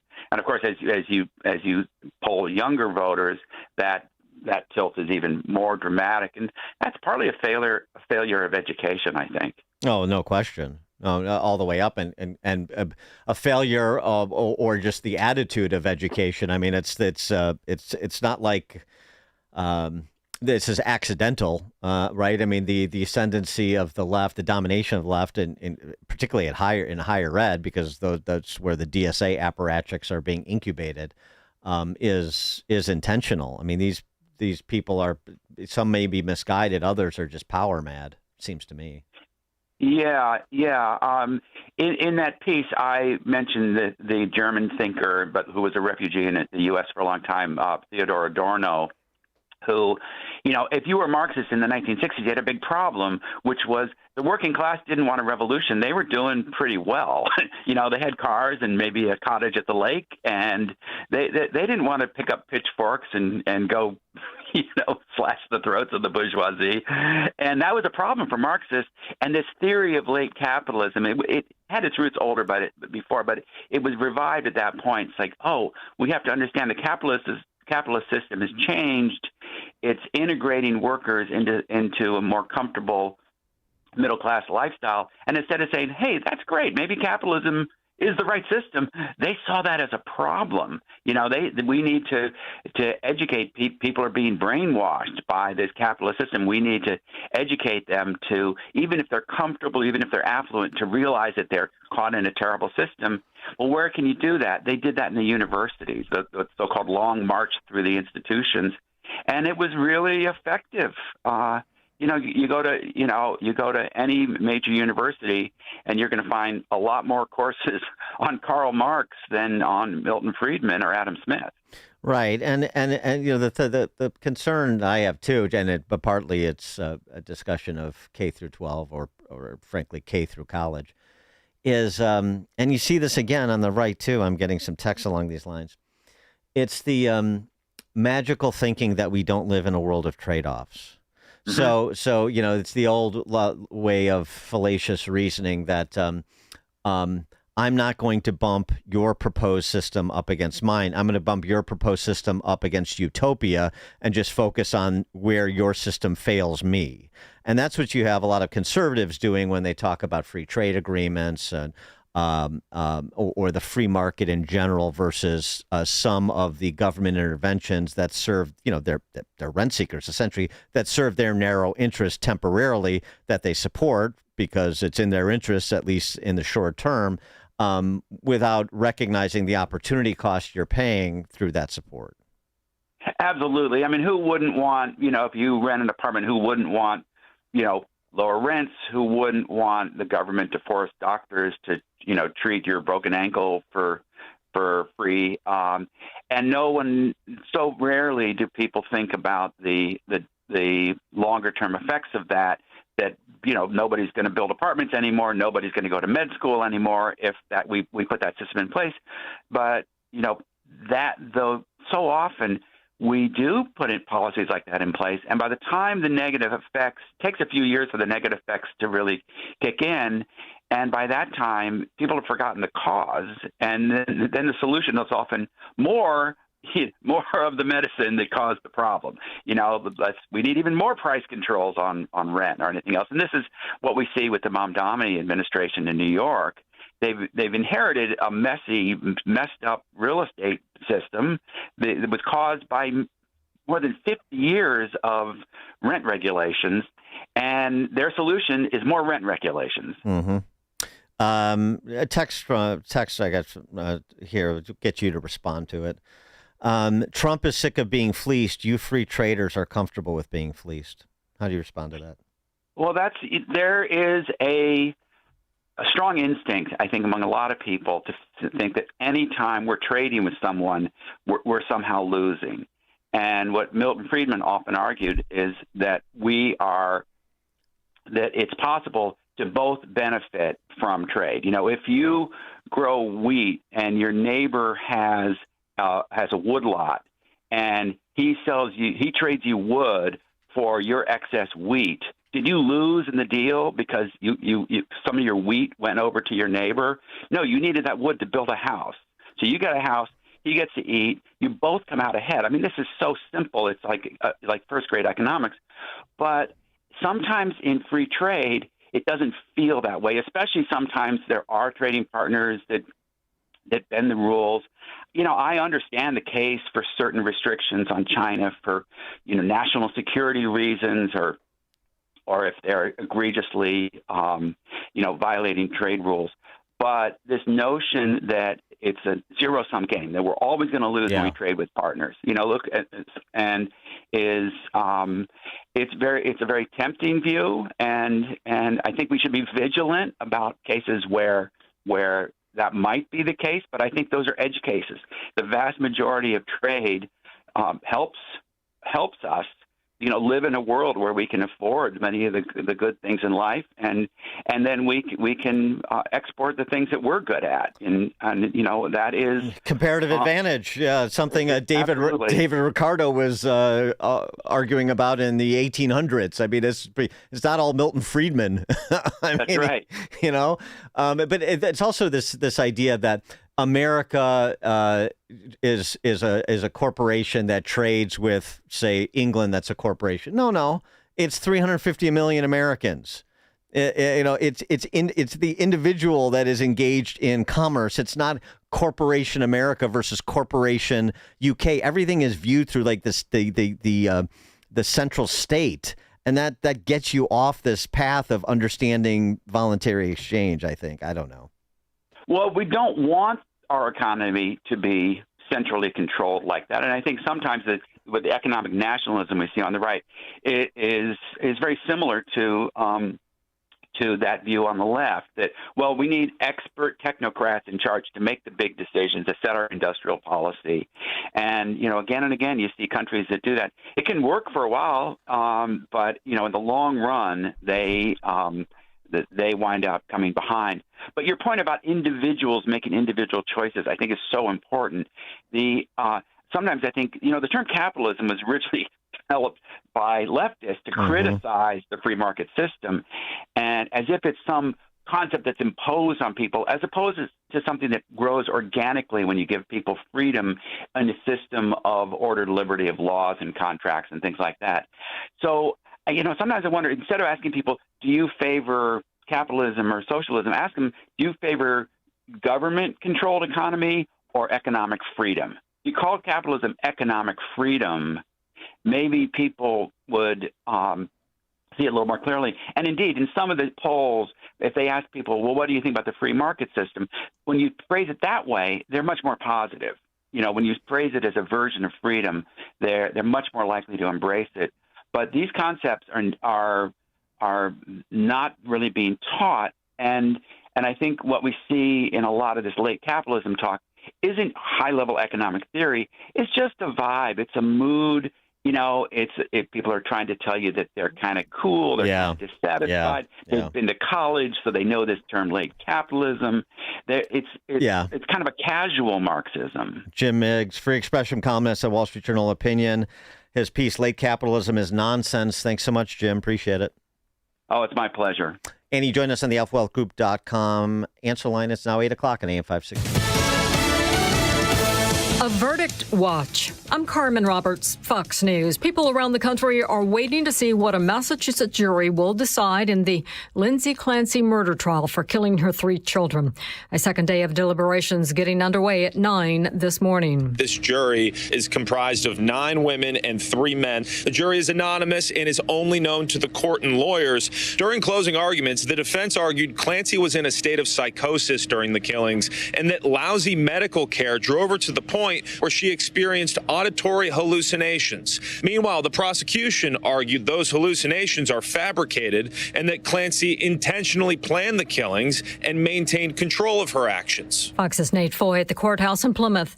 Nepal and China resume rescue operations after the threat from a lake eases. 552 people are confirmed dead from the catastrophic glacier flash flood, with about 1,500 missing, including 90 Americans. And U.S. State Department spokesman Tommy Pigott tells Fox News American aid is on the way. We immediately activated $500,000 in initial humanitarian assistance.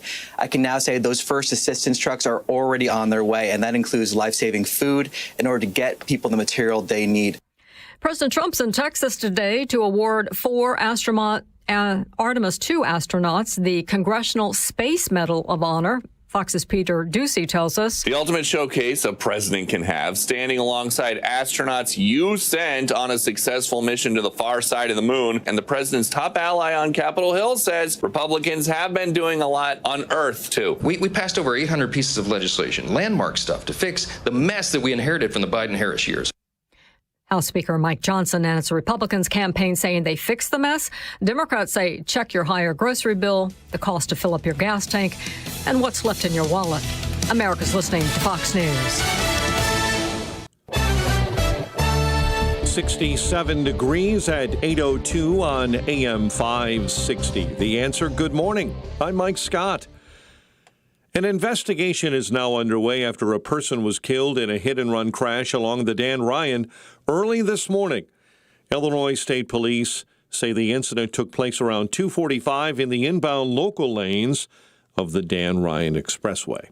NFL Commissioner Roger Goodell believes Arlington Heights is still in play as home of the new Bears Stadium. Alongside Indiana, Governor J.B. Pritzker on the stump, campaigning in Champaign, says he hopes so. I have not had the sense that Commissioner Goodell has a dog in the hunt, as they say, that he's chosen one state or another or a place for the Bears. In other news we're following this morning, 16 days after the storm, fallen trees still line neighborhood streets in northwest Indiana.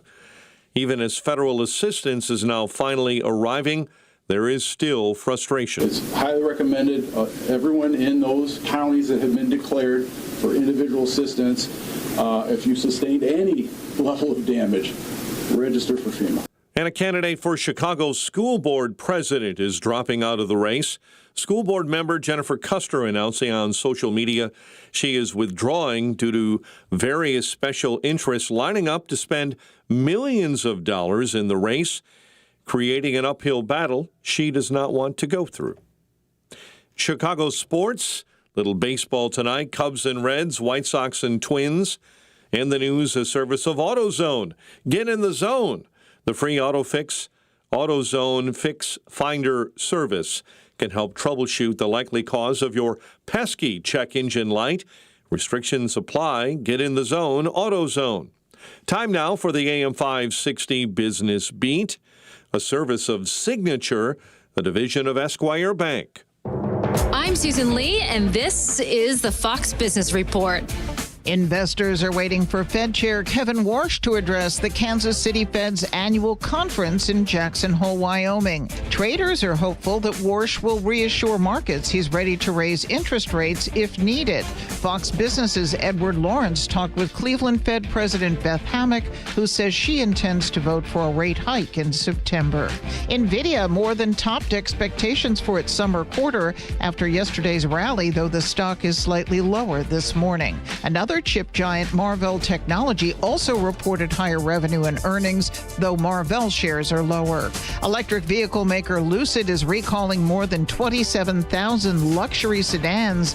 Government regulators say a circuit in an exterior light could overheat and raise the risk of a fire.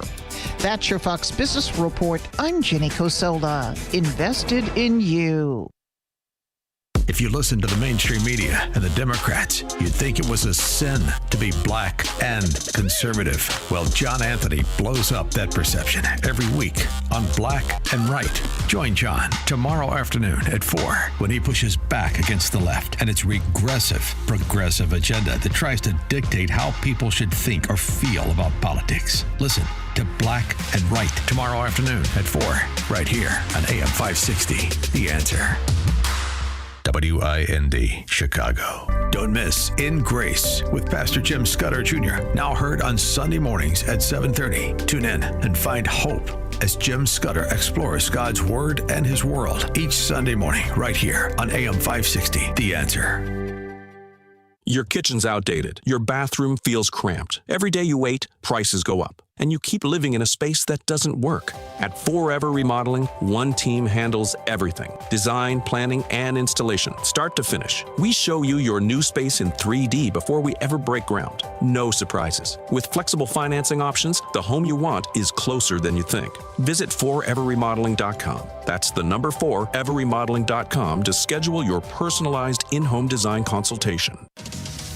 Chicagoland, get ready. The Fall Parade of Homes is coming to Valparaiso, Indiana, September 18th through the 27th. This year, experience a true single-site parade featuring 7 high-end custom homes situated on large country lots by 7 premier builders, all in one incredible subdivision, Stonebridge of Valparaiso. Tour homes by Bruce Built Construction, Crusader Homes, Davis Homes, Harvey Custom Homes, Hendren Custom Homes, Steiner Homes, and Summit Home Builders. Plus, make a day of it with weekend festivals and special events throughout the 10-day parade, open daily from 10 a.m. to 6 p.m.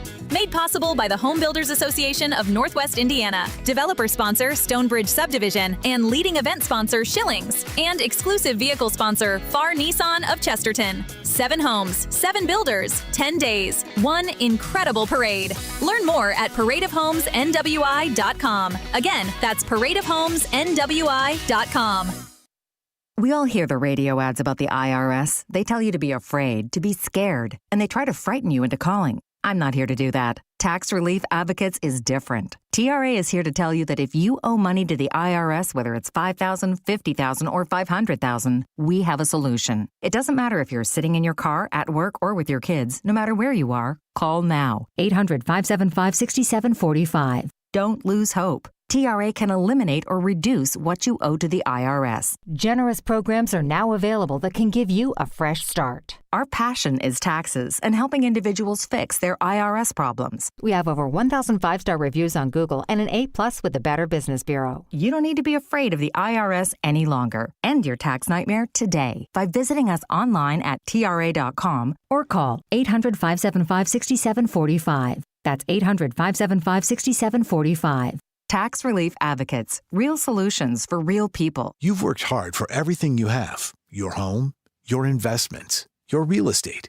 When you're gone, someone has to manage it. Choosing the right trustee or executor is one of the most important decisions you'll make. We kept putting it off. We figured our oldest would handle everything. Then we thought, what if something happens to him? Or what if the kids can't agree? We've seen money tear families apart. We called Home State Bank, and I wish we'd done it sooner. Home State Bank serves as trustee or executor for families across Northern Illinois, stepping in as the professional, impartial manager of your estate so your family doesn't have to carry that burden. They don't take sides, and they'll carry out your wishes exactly as you intended. Take the first step today by calling 815-459-2000 to meet with a trust officer face-to-face. Again, that's 815-459-2000. Home State Bank. Hometown professionals working together to build a stronger community since 1915. Sign up for the AM 560 Answer Advantage to get early alerts on event ticket sales, special discounts, and contest opportunities. Sign up today at 560theanswer.com/advantage. Take the journey of living a happy, successful, and meaningful life through God. Listen to It's Time with Dan Lights, Sunday mornings at 9 on our sister station, AM 1160. Hope for your life. Team Hochberg Traffic Center time. Southside Gresham neighborhood accident. Car into a building. Chicago Fire is there. That is at 87th and Laughlin. Tri-State accident left shoulder northbound right at Westlake. And on the Stevenson outbound, you're on the brakes. Chinatown feeder into the Dan Ryan merge. Chicago's Morning Answer continues next. And up next, a check of your morning forecast in the Air Right Heating and Cooling Weather Center. Today will be mostly sunny with a high of 81. Tonight, expect partly cloudy skies with a low of 66. Tomorrow will bring pleasant conditions with intervals of clouds and sun reaching a high of 80. By Sunday, anticipate high thin cloudiness along with breezy and warm weather with a high of 88. I'm meteorologist Jason Caterina on AM 560, The Answer. Get the latest weather, traffic, and news updates online at 560theanswer.com. This hourly segment is brought to you by Papa Nicholas Coffee. Papa Nicholas, best beans, best roast, best coffee. Online at papanicholas.com. Now, from the Signature, a division of Esquire Bank Studios. This is Chicago's Morning Answer with Dan Proft on AM 560. The Answer.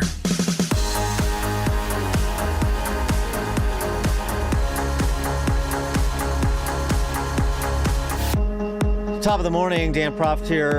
Don't forget, bottom of the hour, Open Mic Friday. So all of you proponents of Trump's protectionist trade policies who are excoriating me on text, feel free to call in and we'll have a discussion. I'll be your Huckleberry. But I do want to address the Lindsay Clancy trial as the jury deliberates. Majority of women on that jury, just FYI. Only takes one. Well, at least to hang the jury, if not to come to consensus on not guilty by reason of mental defect or diminished capacity. This was the, in part, the closing argument that Lindsay Clancy's attorney made in the case involving the murder of her 3 children at her hands, something to which the defense has stipulated. Whether or not Lindsay is guilty. I told you in the opening statement that this is a prosecution that has ripped the soul out of this girl. This is what they had. This is their family.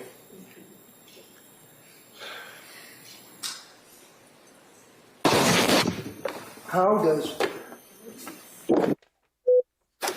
this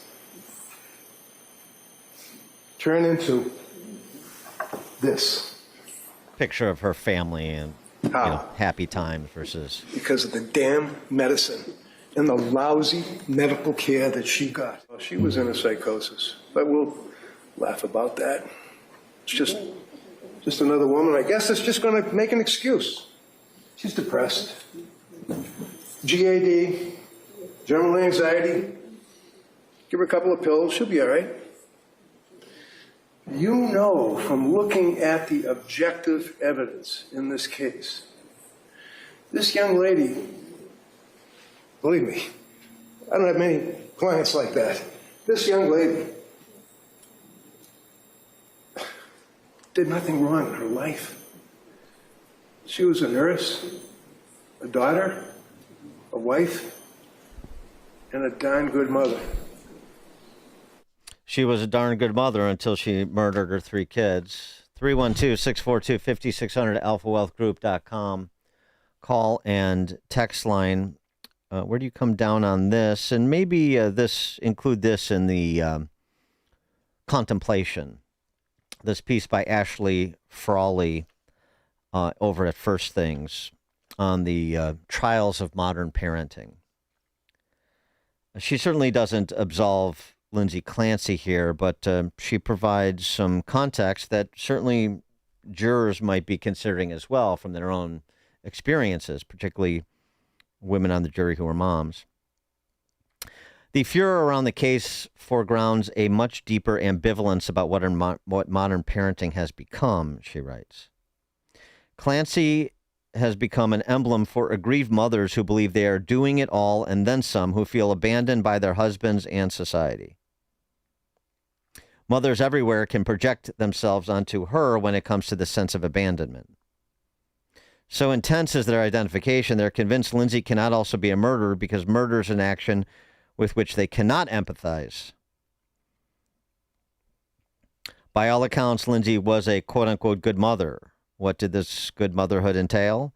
The family's former nanny described a, quote, wonderful mother, unquote, who was intensely concerned with her children's safety, sleep schedules, and what they ate. Lindsay's diaries read out in court detail the thoughts of a woman obsessed with her 8-month-old nap schedule to the minute, whether he was hitting his milestones, whether she could parent him as intensively as she had her first 2 children. She was racked with guilt over sleep training, over not being able to continue breastfeeding, over not earning enough money or connecting enough with her husband amid all of these worries. In the months leading up to the children's murders, she wrote, quote, our generation is inundated with information about every aspect of parenting and everything that can go wrong if you don't get it right. And for the last 5 years, I've just filled my mind with all things parenting, and it's just unhealthy. She wrote that she was terrified of, quote, doing something wrong to mess up their development. And Frawley writes, anyone concerned with doing parenting, quote unquote, right over the past few decades will recognize the world she's describing. That said, parenting books did not cause Lindsay Clancy to kill her children, writes Frawley, but the language through which she described her distress reflects a common cultural vocabulary, and it's this that Clancy's defenders seem to be instinctively connecting with.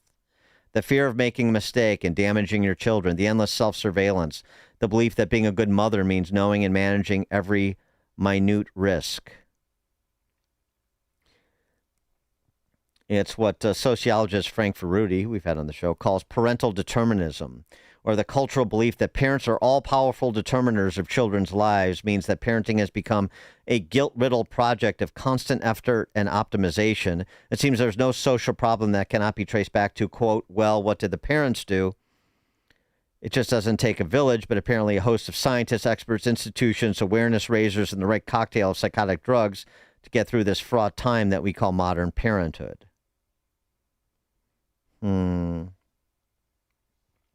She goes on to say the Patrick Clancy did it, the husband did it, brigade, reveals just how much anger women feel towards husbands who don't seem to carry the same crushing weight of parenthood. But of course, the answer isn't to spread that crushing weight equally across exhausted parents, nor is it to leap to the delusion that Patrick Clancy is a murderer. We may never know what truly led Lindsay to do the unthinkable. What is clear, though, is that the online reaction points to something broken in modern parenthood. Fixing that will do far more good for our culture than persecuting an innocent man. 312-642-5600, alphawealthgroup.com, call and text line. What do you think about that sort of modern parenthood contextualization to help explain some of the lunacy that we've seen online? And people being compelled to say things that are difficult to defend. Like, for example, a medical practitioner, Dr. Noah Sterling is her name. She's an OBGYN, and she posted this message for Lindsay. Hi, Lindsay. I'm Dr. Sterling. I don't even know if you're allowed to watch videos like this, if someone can show it to you. I don't know. But I want you to know that I believe you. From my perspective as an OBGYN, I believe that you were over-functioning throughout your entire postpartum period. I am blown away by how hard you were working to get better, while also working as a mom. I've got 3 kids. I know how much work it is, even when you are mentally well. It's so hard to take care of 3 kids. Obviously, hindsight's 2020, but I don't know what else you could have done. You were far beyond what should be expected of a single individual. You have galvanized us women in a really powerful way. And I'm not quite ready to tell my story yet, but when I eventually do, it's going to be because you came first. And you showed all of us that we can be honest and we can be real about what we experience as mothers. So thank you. And, I hope that you're seeing our support, because we believe you and we are proud of how hard you advocated and how hard you tried for yourself. And we know you miss those babies every day. Don't know what else you could have done. Thank you? I mean, is a thank you in order? She's a model advocate. It's difficult to, get to the core of this. Most of these confrontations, if you will, with Lindsay Clancy apologists or outright supporters, thank you, go something like this exchange that occurred on GB News across the pond. Obviously, this has become an international story. They should be commended because they did. I've had it with you. Oh my God! They should be commended. They didn't kill their children. She's a murderer. These women are cheering. These are man-hating women that are standing outside. This is what it's about. They think the husband did it. They're crazy. They've lost their mind. Do you know why they're waving for a murderer? Do you know why the woman is in a wheelchair? Did you even notice that she's couldn't care less. She's a murderer. Because she jumped out the window after this happened. So she should have. I'd have pushed her. They say that Lindsay was in psychosis. I think these women are suffering from psychosis. They've been watching too many true crime Netflix dramas. This was an incredibly privileged woman, incredibly wealthy. She had a nanny, and she's still complaining that she needed help. She could not have got more help from the system that she already have received. This is a murderer who strangled her children one by one. One of the boys ran away, and she chased him down and killed him. Laurie Watkins.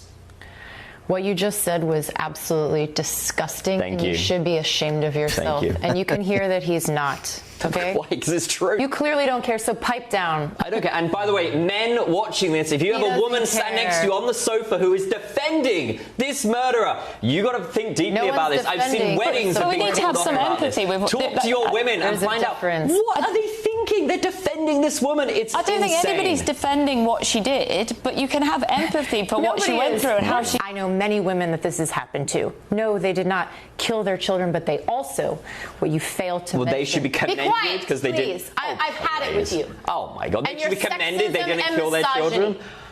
She's a murderer. These women are cheering. That's not terribly productive, but I know many women like this, but they didn't murder their kids. Well, that's sort of the point. Nobody's suggesting that their women suffer from postpartum depression or there are legitimate mental health challenges associated with parenting that some people experience.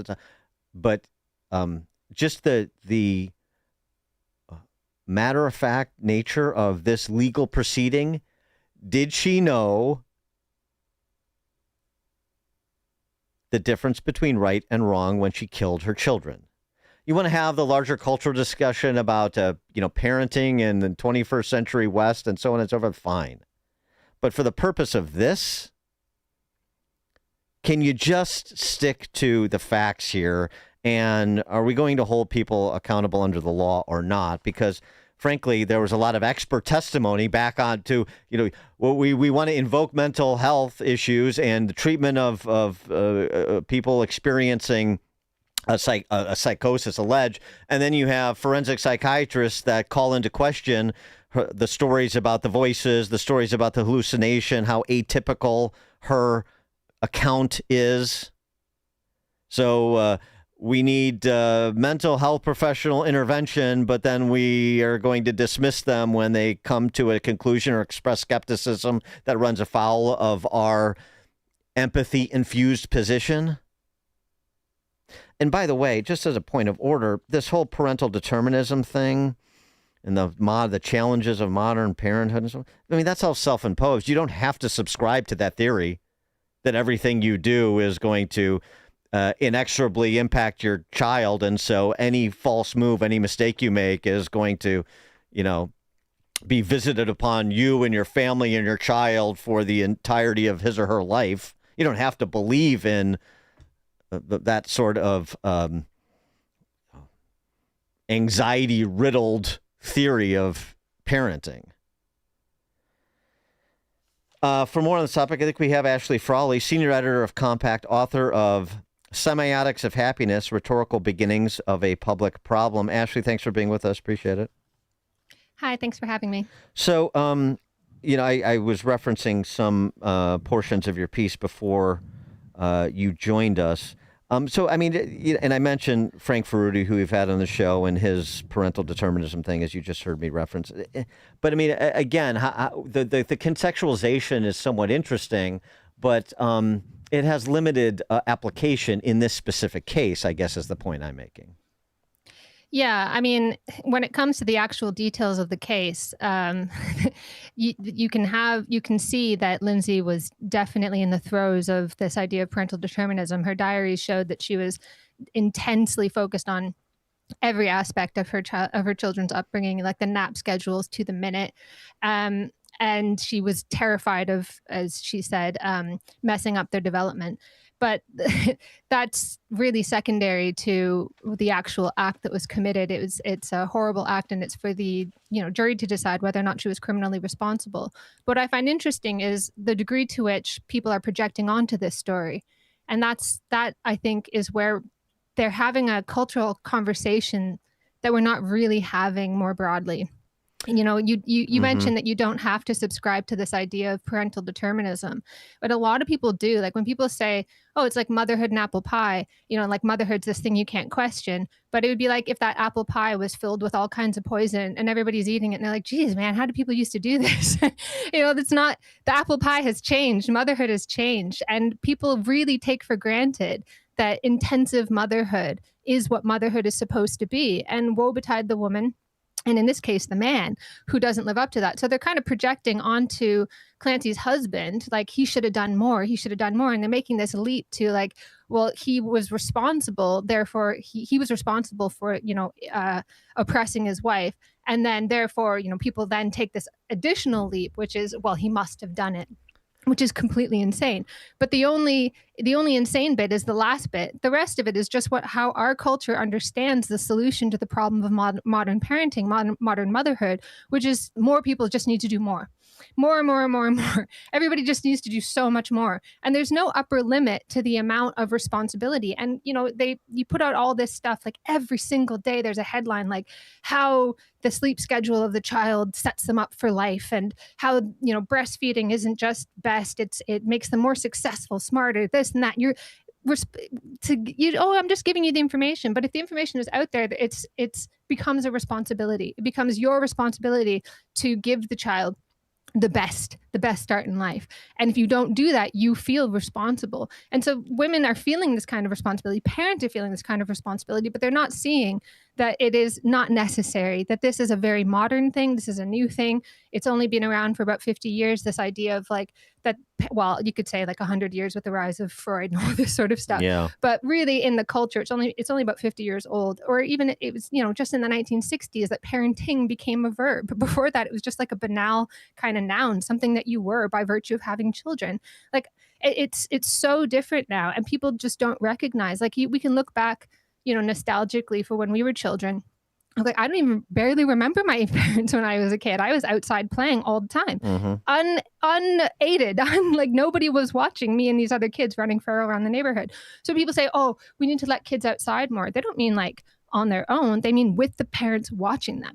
And they will judge parents who are not on the jungle gym, like literally on top of these kids all the time.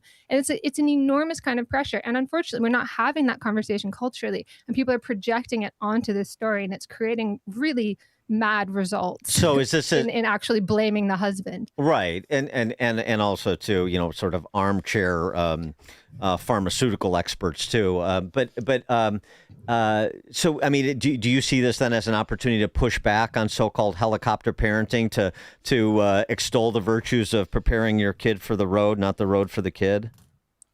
Yeah, I mean, this is what my colleague Jenny Bristow at the University of Kent calls the double bind of modern parenting, where on the one hand, if you're not on top of your kid all the time, you're like a lazy parent. Oh, parents today, they're so lazy. But then if you are doing everything, then you're a helicopter parent. Like parents can't really do right for doing wrong. So I would say, like, rather than saying, well, parents are screwing this up yet again, it's like, as a culture, we need to calm down and stop blaming parents for absolutely everything that goes wrong in society. Like there are very few social problems for which people don't say like, well, what did the parents do? Mm-hmm. Where are the parents? What can we get parents to do? And it's like everything has to happen in childhood, and then childhood becomes this all determining factor for everything in society. That's, society is extremely complex. That's not really how it works, but it's an easy answer. It's an easy solution. So I don't think we should go back to blaming parents even more for helicoptering.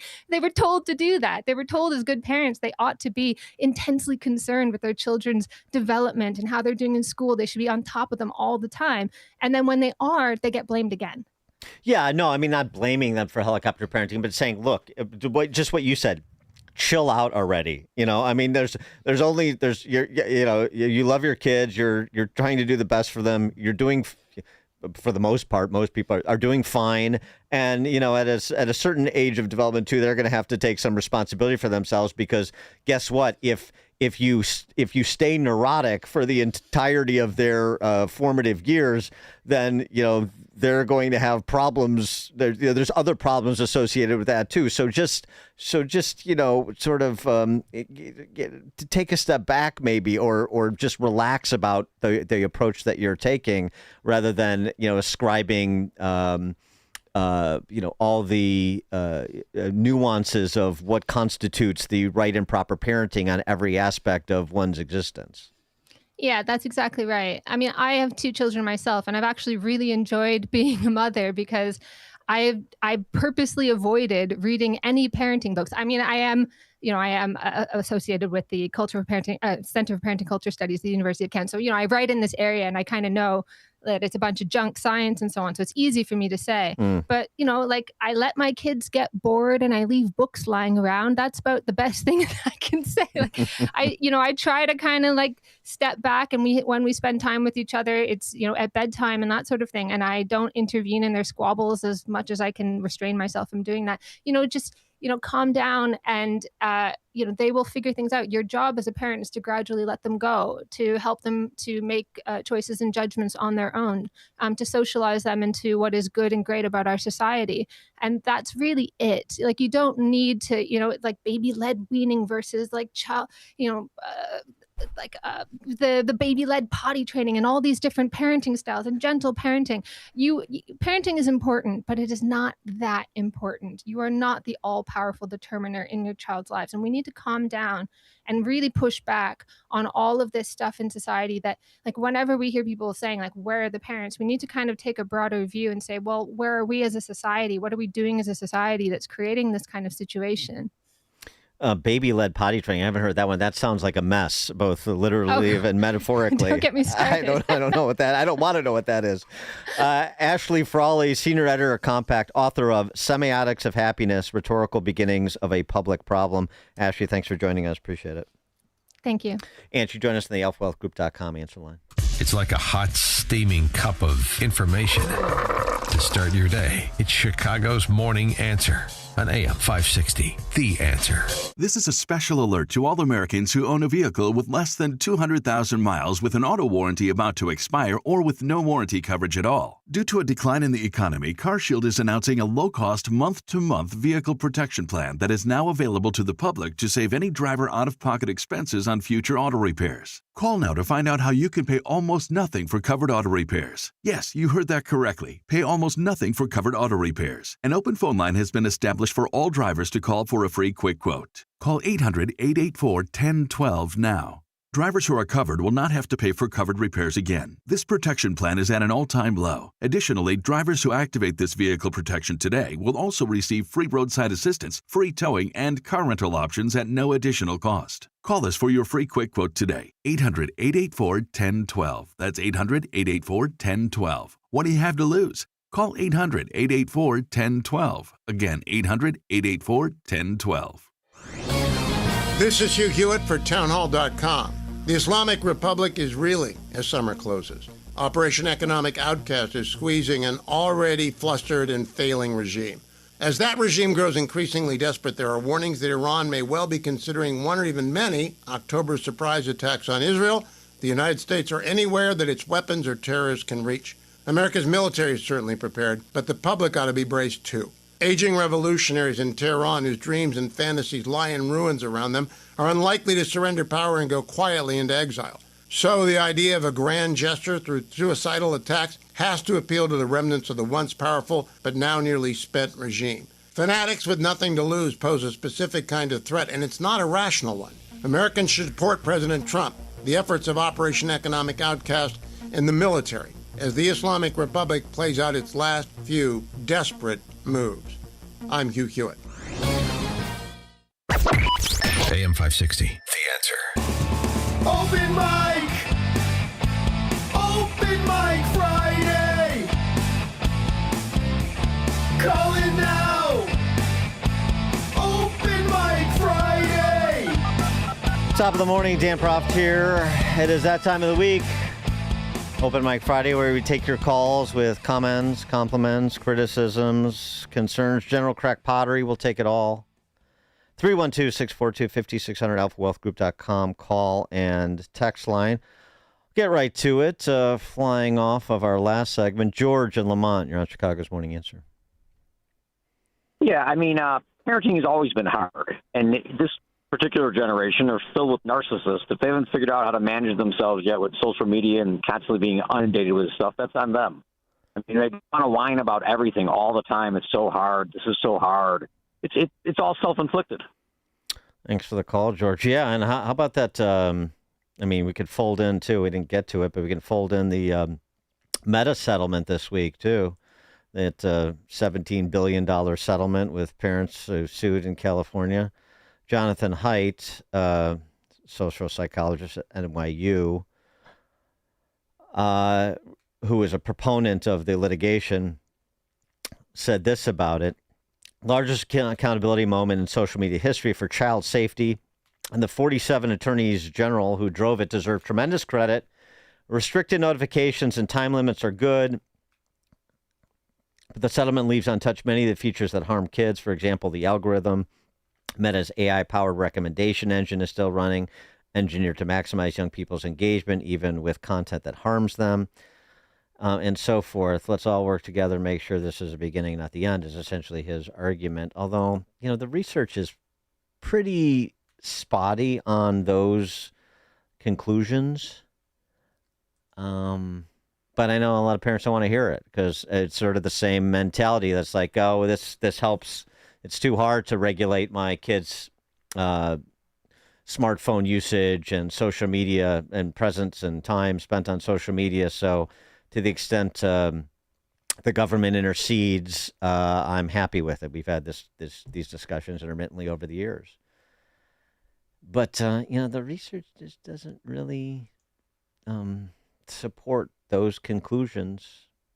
I mean, we can go through it if you want. I'm just saying. Rick in Downers Grove. Hey, good morning, Dan.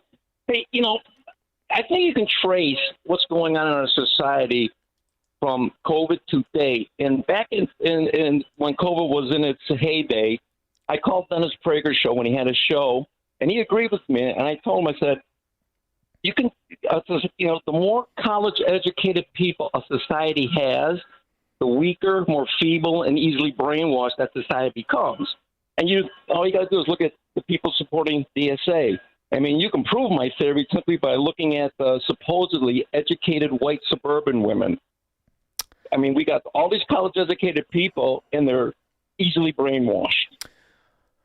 Well, thanks for the call, Rick. Yeah, I mean, certainly what higher education has become has exacerbated the moral panics that we careen to and from. Yes, the institution of higher learning, they don't have to be the way they are, but and we who are intellectually curious types deserve some blame for that, because we allowed the illiberal among us to seize control of these mediating institutions and instigate and exacerbate these negative cultural phenomenon that we discuss on a daily basis. So, yeah, it's complicated. Lou in Western PA. Hey, Dan. Here is some general crackpottery about women and me. Okay. First, 3 words that in general describe women. Women look for trouble. Now myself, I can't count. Okay. Dan, I'll see you Monday. Thanks for the call, Lou. You will? Where am I going to be Monday? Oh, I mean back. No, I'm not going to be here. I'm going to play golf. Speaking of which, Rolf in Downers Grove. Good morning, Dan. Great show as usual. Thanks. Today's topic is WNBA versus the LPGA. Not even close. So basically, I'm an avid golfer. I actually have a match today, a money match today, and I watch. I never watched the WNBA. I actually never seen it. I played basketball in high school. I just never watched it before. So here's what I do with the LPGA is I turn on the non-woke LPGA, and what I do is I watch their fundamentals and their great tempo, and also they're a little bit more easier on the eyes, at least some of them. Nelly Korda, maybe. Yeah. Yeah. I have a tendency to get quick over the top, which it creates my right elbow to fly, and then I pull it left, and it drives me crazy. So what I would do again, well, I turn back on the LPGA for tempo and rhythm. My question to you is what your thoughts are to comparable. And one last thing I want to say is, you remember Michelle Wie, she tried on the PGA, and how did that work?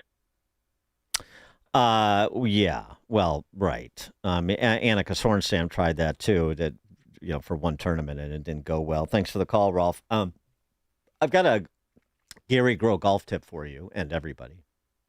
Gary Groh, who played on the tour, longtime pro at Bobolink. He just did the other day, and I'm trying to use it because I'm playing like the worst golf I've played in a long time. And he said, you're not trying to hit the ball, you're trying to make a good swing. And it's actually helping a little bit. So stop thinking about all of the I'm coming over the top, my right elbow. I mean, and anybody knows the whole point is to try to turn off your brain. But you're looking at the ball, but you're not even trying to hit the ball. You're just trying to make a good swing. It seems like something that is obvious, or actually, it seems like something that's counterintuitive. You're not trying to hit the ball. You're just trying to make a good swing. But it sort of frees you to swing freely, I think. So there's a little tip apropos of nothing in particular, except that golf was invoked, and I'm trying to help others while I help myself. By the way, did you see this controversy over this Callaway ad? I mean, I got a quick golf story about this. The ad is, sort of in, not sort of, it's in poor taste, so I can see why that it was pulled with an apology. It goes a little something like this.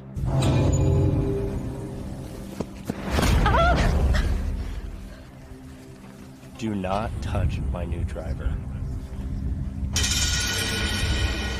And what it is a woman is looking at, like a female golfer is looking at his new Callaway driver in his bag, and he sees her looking at it, and she's about to touch it, and he runs over.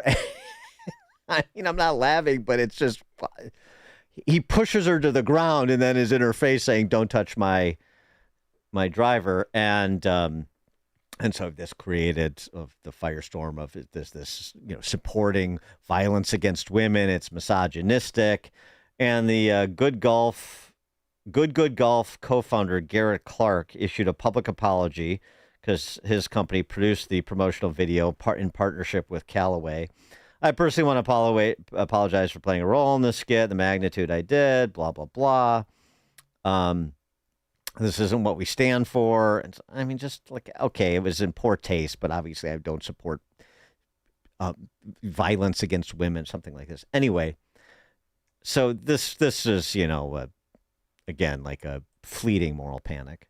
But a buddy of mine told me, this is great. At a club that shall not be named, private club in the Chicagoland area, in a area that is, just wildly leftist. The club isn't, but there's a segment of the membership is. He was told that like a half a dozen members went to the pro shop, men, and asked if the club would continue carrying Callaway products after the commercial. I mean, is that a slight overreaction?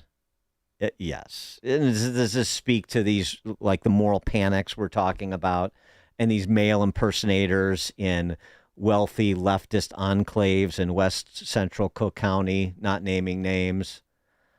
I mean, it's just pathetic. All right, anyway. Roger in DeKalb. Hey, Dan. Great show again. So I'd like to quickly make a couple of points. One is about Dante's Inferno. If you haven't read it, people, you should read it. Every aspect of it applies to Illinois politics. Two of my favorites in Dante's Circle of Hell would be the 8th and the 9th. The 8th Circle of Hell is fraud. And there's 10 ditches where various fraudsters, deceivers, sorcerers, and politicians are held because they can't get out. And the 9th Circle of Hell is treachery, betrayers of special trust, Satan frozen in the middle. Now, what's more special than children, family, Constitution, God? So all applies. My second point is I am finally getting out of this great state of Illinois. We closed on a house in Kentucky last week. We're out of here in about a month. And I would just like for your audience once in a while mention the different ways to reach your show, traveling and when you relocate, because I'm sure I'm not the only Luddite. My experience with iPhones is not that great, but I know I can get you down there, and I certainly want to keep listening, Dan. Thank you, Roger. Thank you, Roger. Appreciate it. Enjoy the Bluegrass State. And so, yeah, I mean, it's we're streamed on YouTube and Rumble, and you can get the podcast and all the podcast, all the podcast platforms, Spotify, so forth. And you can also go to 560answer.com, the website, and stream it there. So those are some of the ways. If you are an expat, and there are more and more with each passing day, I know. Jordan in Antioch. Good morning, Dan. So this Clancy thing, I'm really at a loss as far as her. I know that the postpartum depression is a real thing. I have friends that have gone through it. But I also understand that there's a real problem with medication. This is a case study, right? This is something to be resolved over a radio show. But I think one thing we can say clearly after everything, no matter where you look at it, is one, evil begets evil. Two, there is a clear lack of any kind of God-centered, faith-centered life in this family. Everything was centered on them, right? And we always know how that works out. To a bigger point, though, that we can really did you hear the OBGYN? This is a licensed OB. This is a woman who is treating and counseling pregnant women. She said in her own words, she understood Lindsay was of good health, mental health. She said in that statement, I understand that she was good mentally. And she also understands why she did what she did, which is really scary. I think it's something for the people that are listening, the echo chamber, everybody that we know already knows. That should be something you should be looking at when you're going into any kind of medical practice, especially when it comes to kids.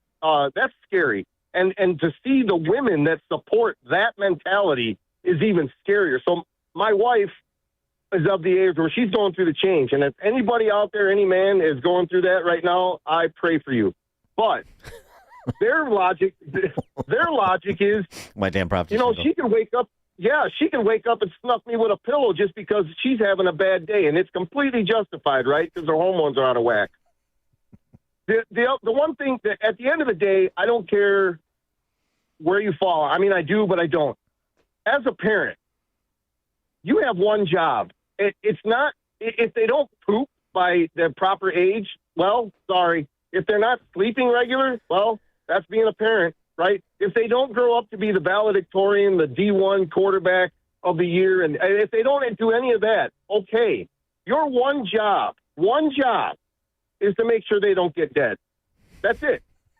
Your one job is to make sure your kids don't get dead or have harm come to them. Mm-hmm. And she failed at her own hands. That is at the end of the day, that is it. And why did you have all those kids if you knew you were having these issues? I'm at a loss for words, but at the end of the day, evil begets evil. And I think this was evil doing work. Thanks for the call, Jordan. Kevin in Austin, Texas. Hey, thanks, Dan. My question is, where was this woman's friends? Where was the informal group? You know, it explains what this woman was going through, and just, you know, I just know in my own circumstance, 2 daughters, one with special needs, can be very stressful, especially when you have a lot of medical issues and stuff like that. But you get a support system outside of, you know, we got it through church and friends and things like that. So where's that? Because quite honestly, sometimes I don't want to talk to my brothers and get advice from them because they're just going to tell me to, you know, tough it up or whatever. But it's the informal groups, the people that you choose to be your family, your friends. Where were they? So it's important. You know, it doesn't excuse what this woman did. She has to be held accountable, but it may explain, you know, what she was going through, and it's tragic all the way around. So I just didn't want to encourage people to get help. And then the other thing, and the political thing, you got to go to the war with the army you have. Get your conservative Republican candidate and work for them. You may not win the election, but at least you can push Illinois further to the right. So, anyhow. Thanks for the call, Kevin. Ken in Plainfield. Hey, Dan. 2 things. One, there's 2 generations that need spanking. The ones that raised this generation and this generation that are raising their kids. I raised 6 kids, believed in spanking. My kids turned out okay, but they don't believe in spanking. And about the only time their kids behave is when they come to Grandpa's house. And They've gotten word what you used to do, right? Yeah. You know, they got word, and it's not used to. They know. You don't screw around with Grandpa. He's got a short temper. And the other thing is, I listen to you guys for 6 years now on iHeartRadio. If that guy's looking for something easy, maybe a couple-minute time lag, but easy to find, easy to use. There you go. Thanks for the call, Ken. Appreciate it. Don't mess with Ken in his castle. Dawn in Naperville. Hey, good morning, Dan. I just want to say thank you again this week for highlighting children who can't read. And I would just tell parents, if you have a child who can't read, what you need to do is email your principal of your school and ask them to evaluate your child for disability or a reading disability. And honestly, I don't care what you call it. The point is your child has to learn how to read, which is decoding, and spelling, which is encoding. And the schools are supposed to be evaluating these children if they suspect a problem. So, you know, I guess my question is why, you know, like we wouldn't need DEI on the college side if these academics were concerned on the front end. So that's the real question, is why aren't they concerned that these children aren't reading? And the best answer to understand why is I think they don't want their ego damaged. And if you listen to the podcast called sold a story, they address this issue of the disconnect between the neuroscientists who will tell you that the whole word reading approach does not work to teach children how to read, and the academics. And I think it's episode number 14 specifically explains the cuts to the Department of Education that President Trump is doing and the real problems within academia, which really I don't understand. I don't understand the academia part of it. I'm just mom. I'm just a parent who wants my children to learn how to read. But to be honest with you, it really starts with the parent. Don't wait for government. You know, you're the parent. You're supposed to be the steward of your children. So it starts with you sending a letter and then ensuring that your child has a scientific evidence-based reading intervention. And that's not whole word reading. If the student can't read, that's the evidence. You got to have data that shows the child is making progress with whatever the school is giving them. So Thanks for the call, Dawn. Appreciate it. Deborah in Arlington Heights. Hi, Dan. I was saying to your screener, like, think about the Greatest Generation, for example. Like, how many had huge families? My mother-in-law and father-in-law were one. They had 8 kids, 7 boys, 1 girl. But, I mean, like, there'd be, like, commonly, like, 10, 12 kids. How did people manage, like, motherhood? It's hard. I'm a mom. I only had 2 kids, have 2 kids. You know, but, like, I think that there's a misuse of, like, the psychiatric drugs now. There's no doubt about that. I think it's just, like, over-prescribing and misuse. But, like, motherhood is hard. Parenting is hard. It's going to be isolating and lonely at times and difficult. And your kids aren't always going to do what you want them to do. And if you lose sleep, et cetera, I just, that people are, like, coming out in droves and, like, saying, we're with you. And it's just very puzzling to me. Thanks, Deborah. Sarah, Glenview. Hi. This woman that we're talking about that killed her kids, she was constantly worried about inexorably damaging her children. Well, chasing your kid down the hallway and killing 3 of them will inexorably damage your children. Yeah, well, there's a certain mentality that's out there. Listen to this, awful. Got the abortion because I loved my baby, and I could not see a better way to love my baby and to protect my baby from a childhood in a world that would not be kind to it. That I could not.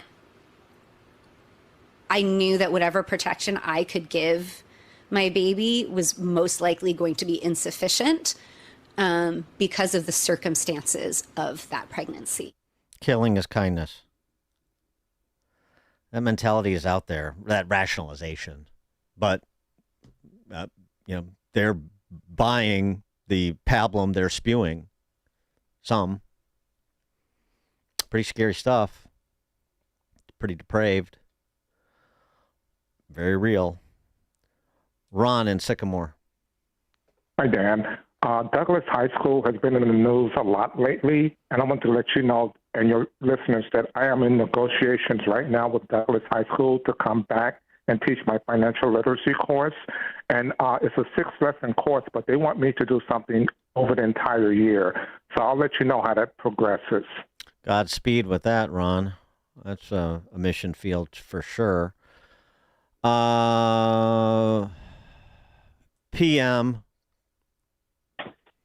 So good to hear the voice of perspicacious Dan, who will admit that Governor J.B. Lizzo is a true political farce. He is keeping the initiative by pushing for a state proclamation that the music industry fat-shamed Chubby Checkers and Fats Domino.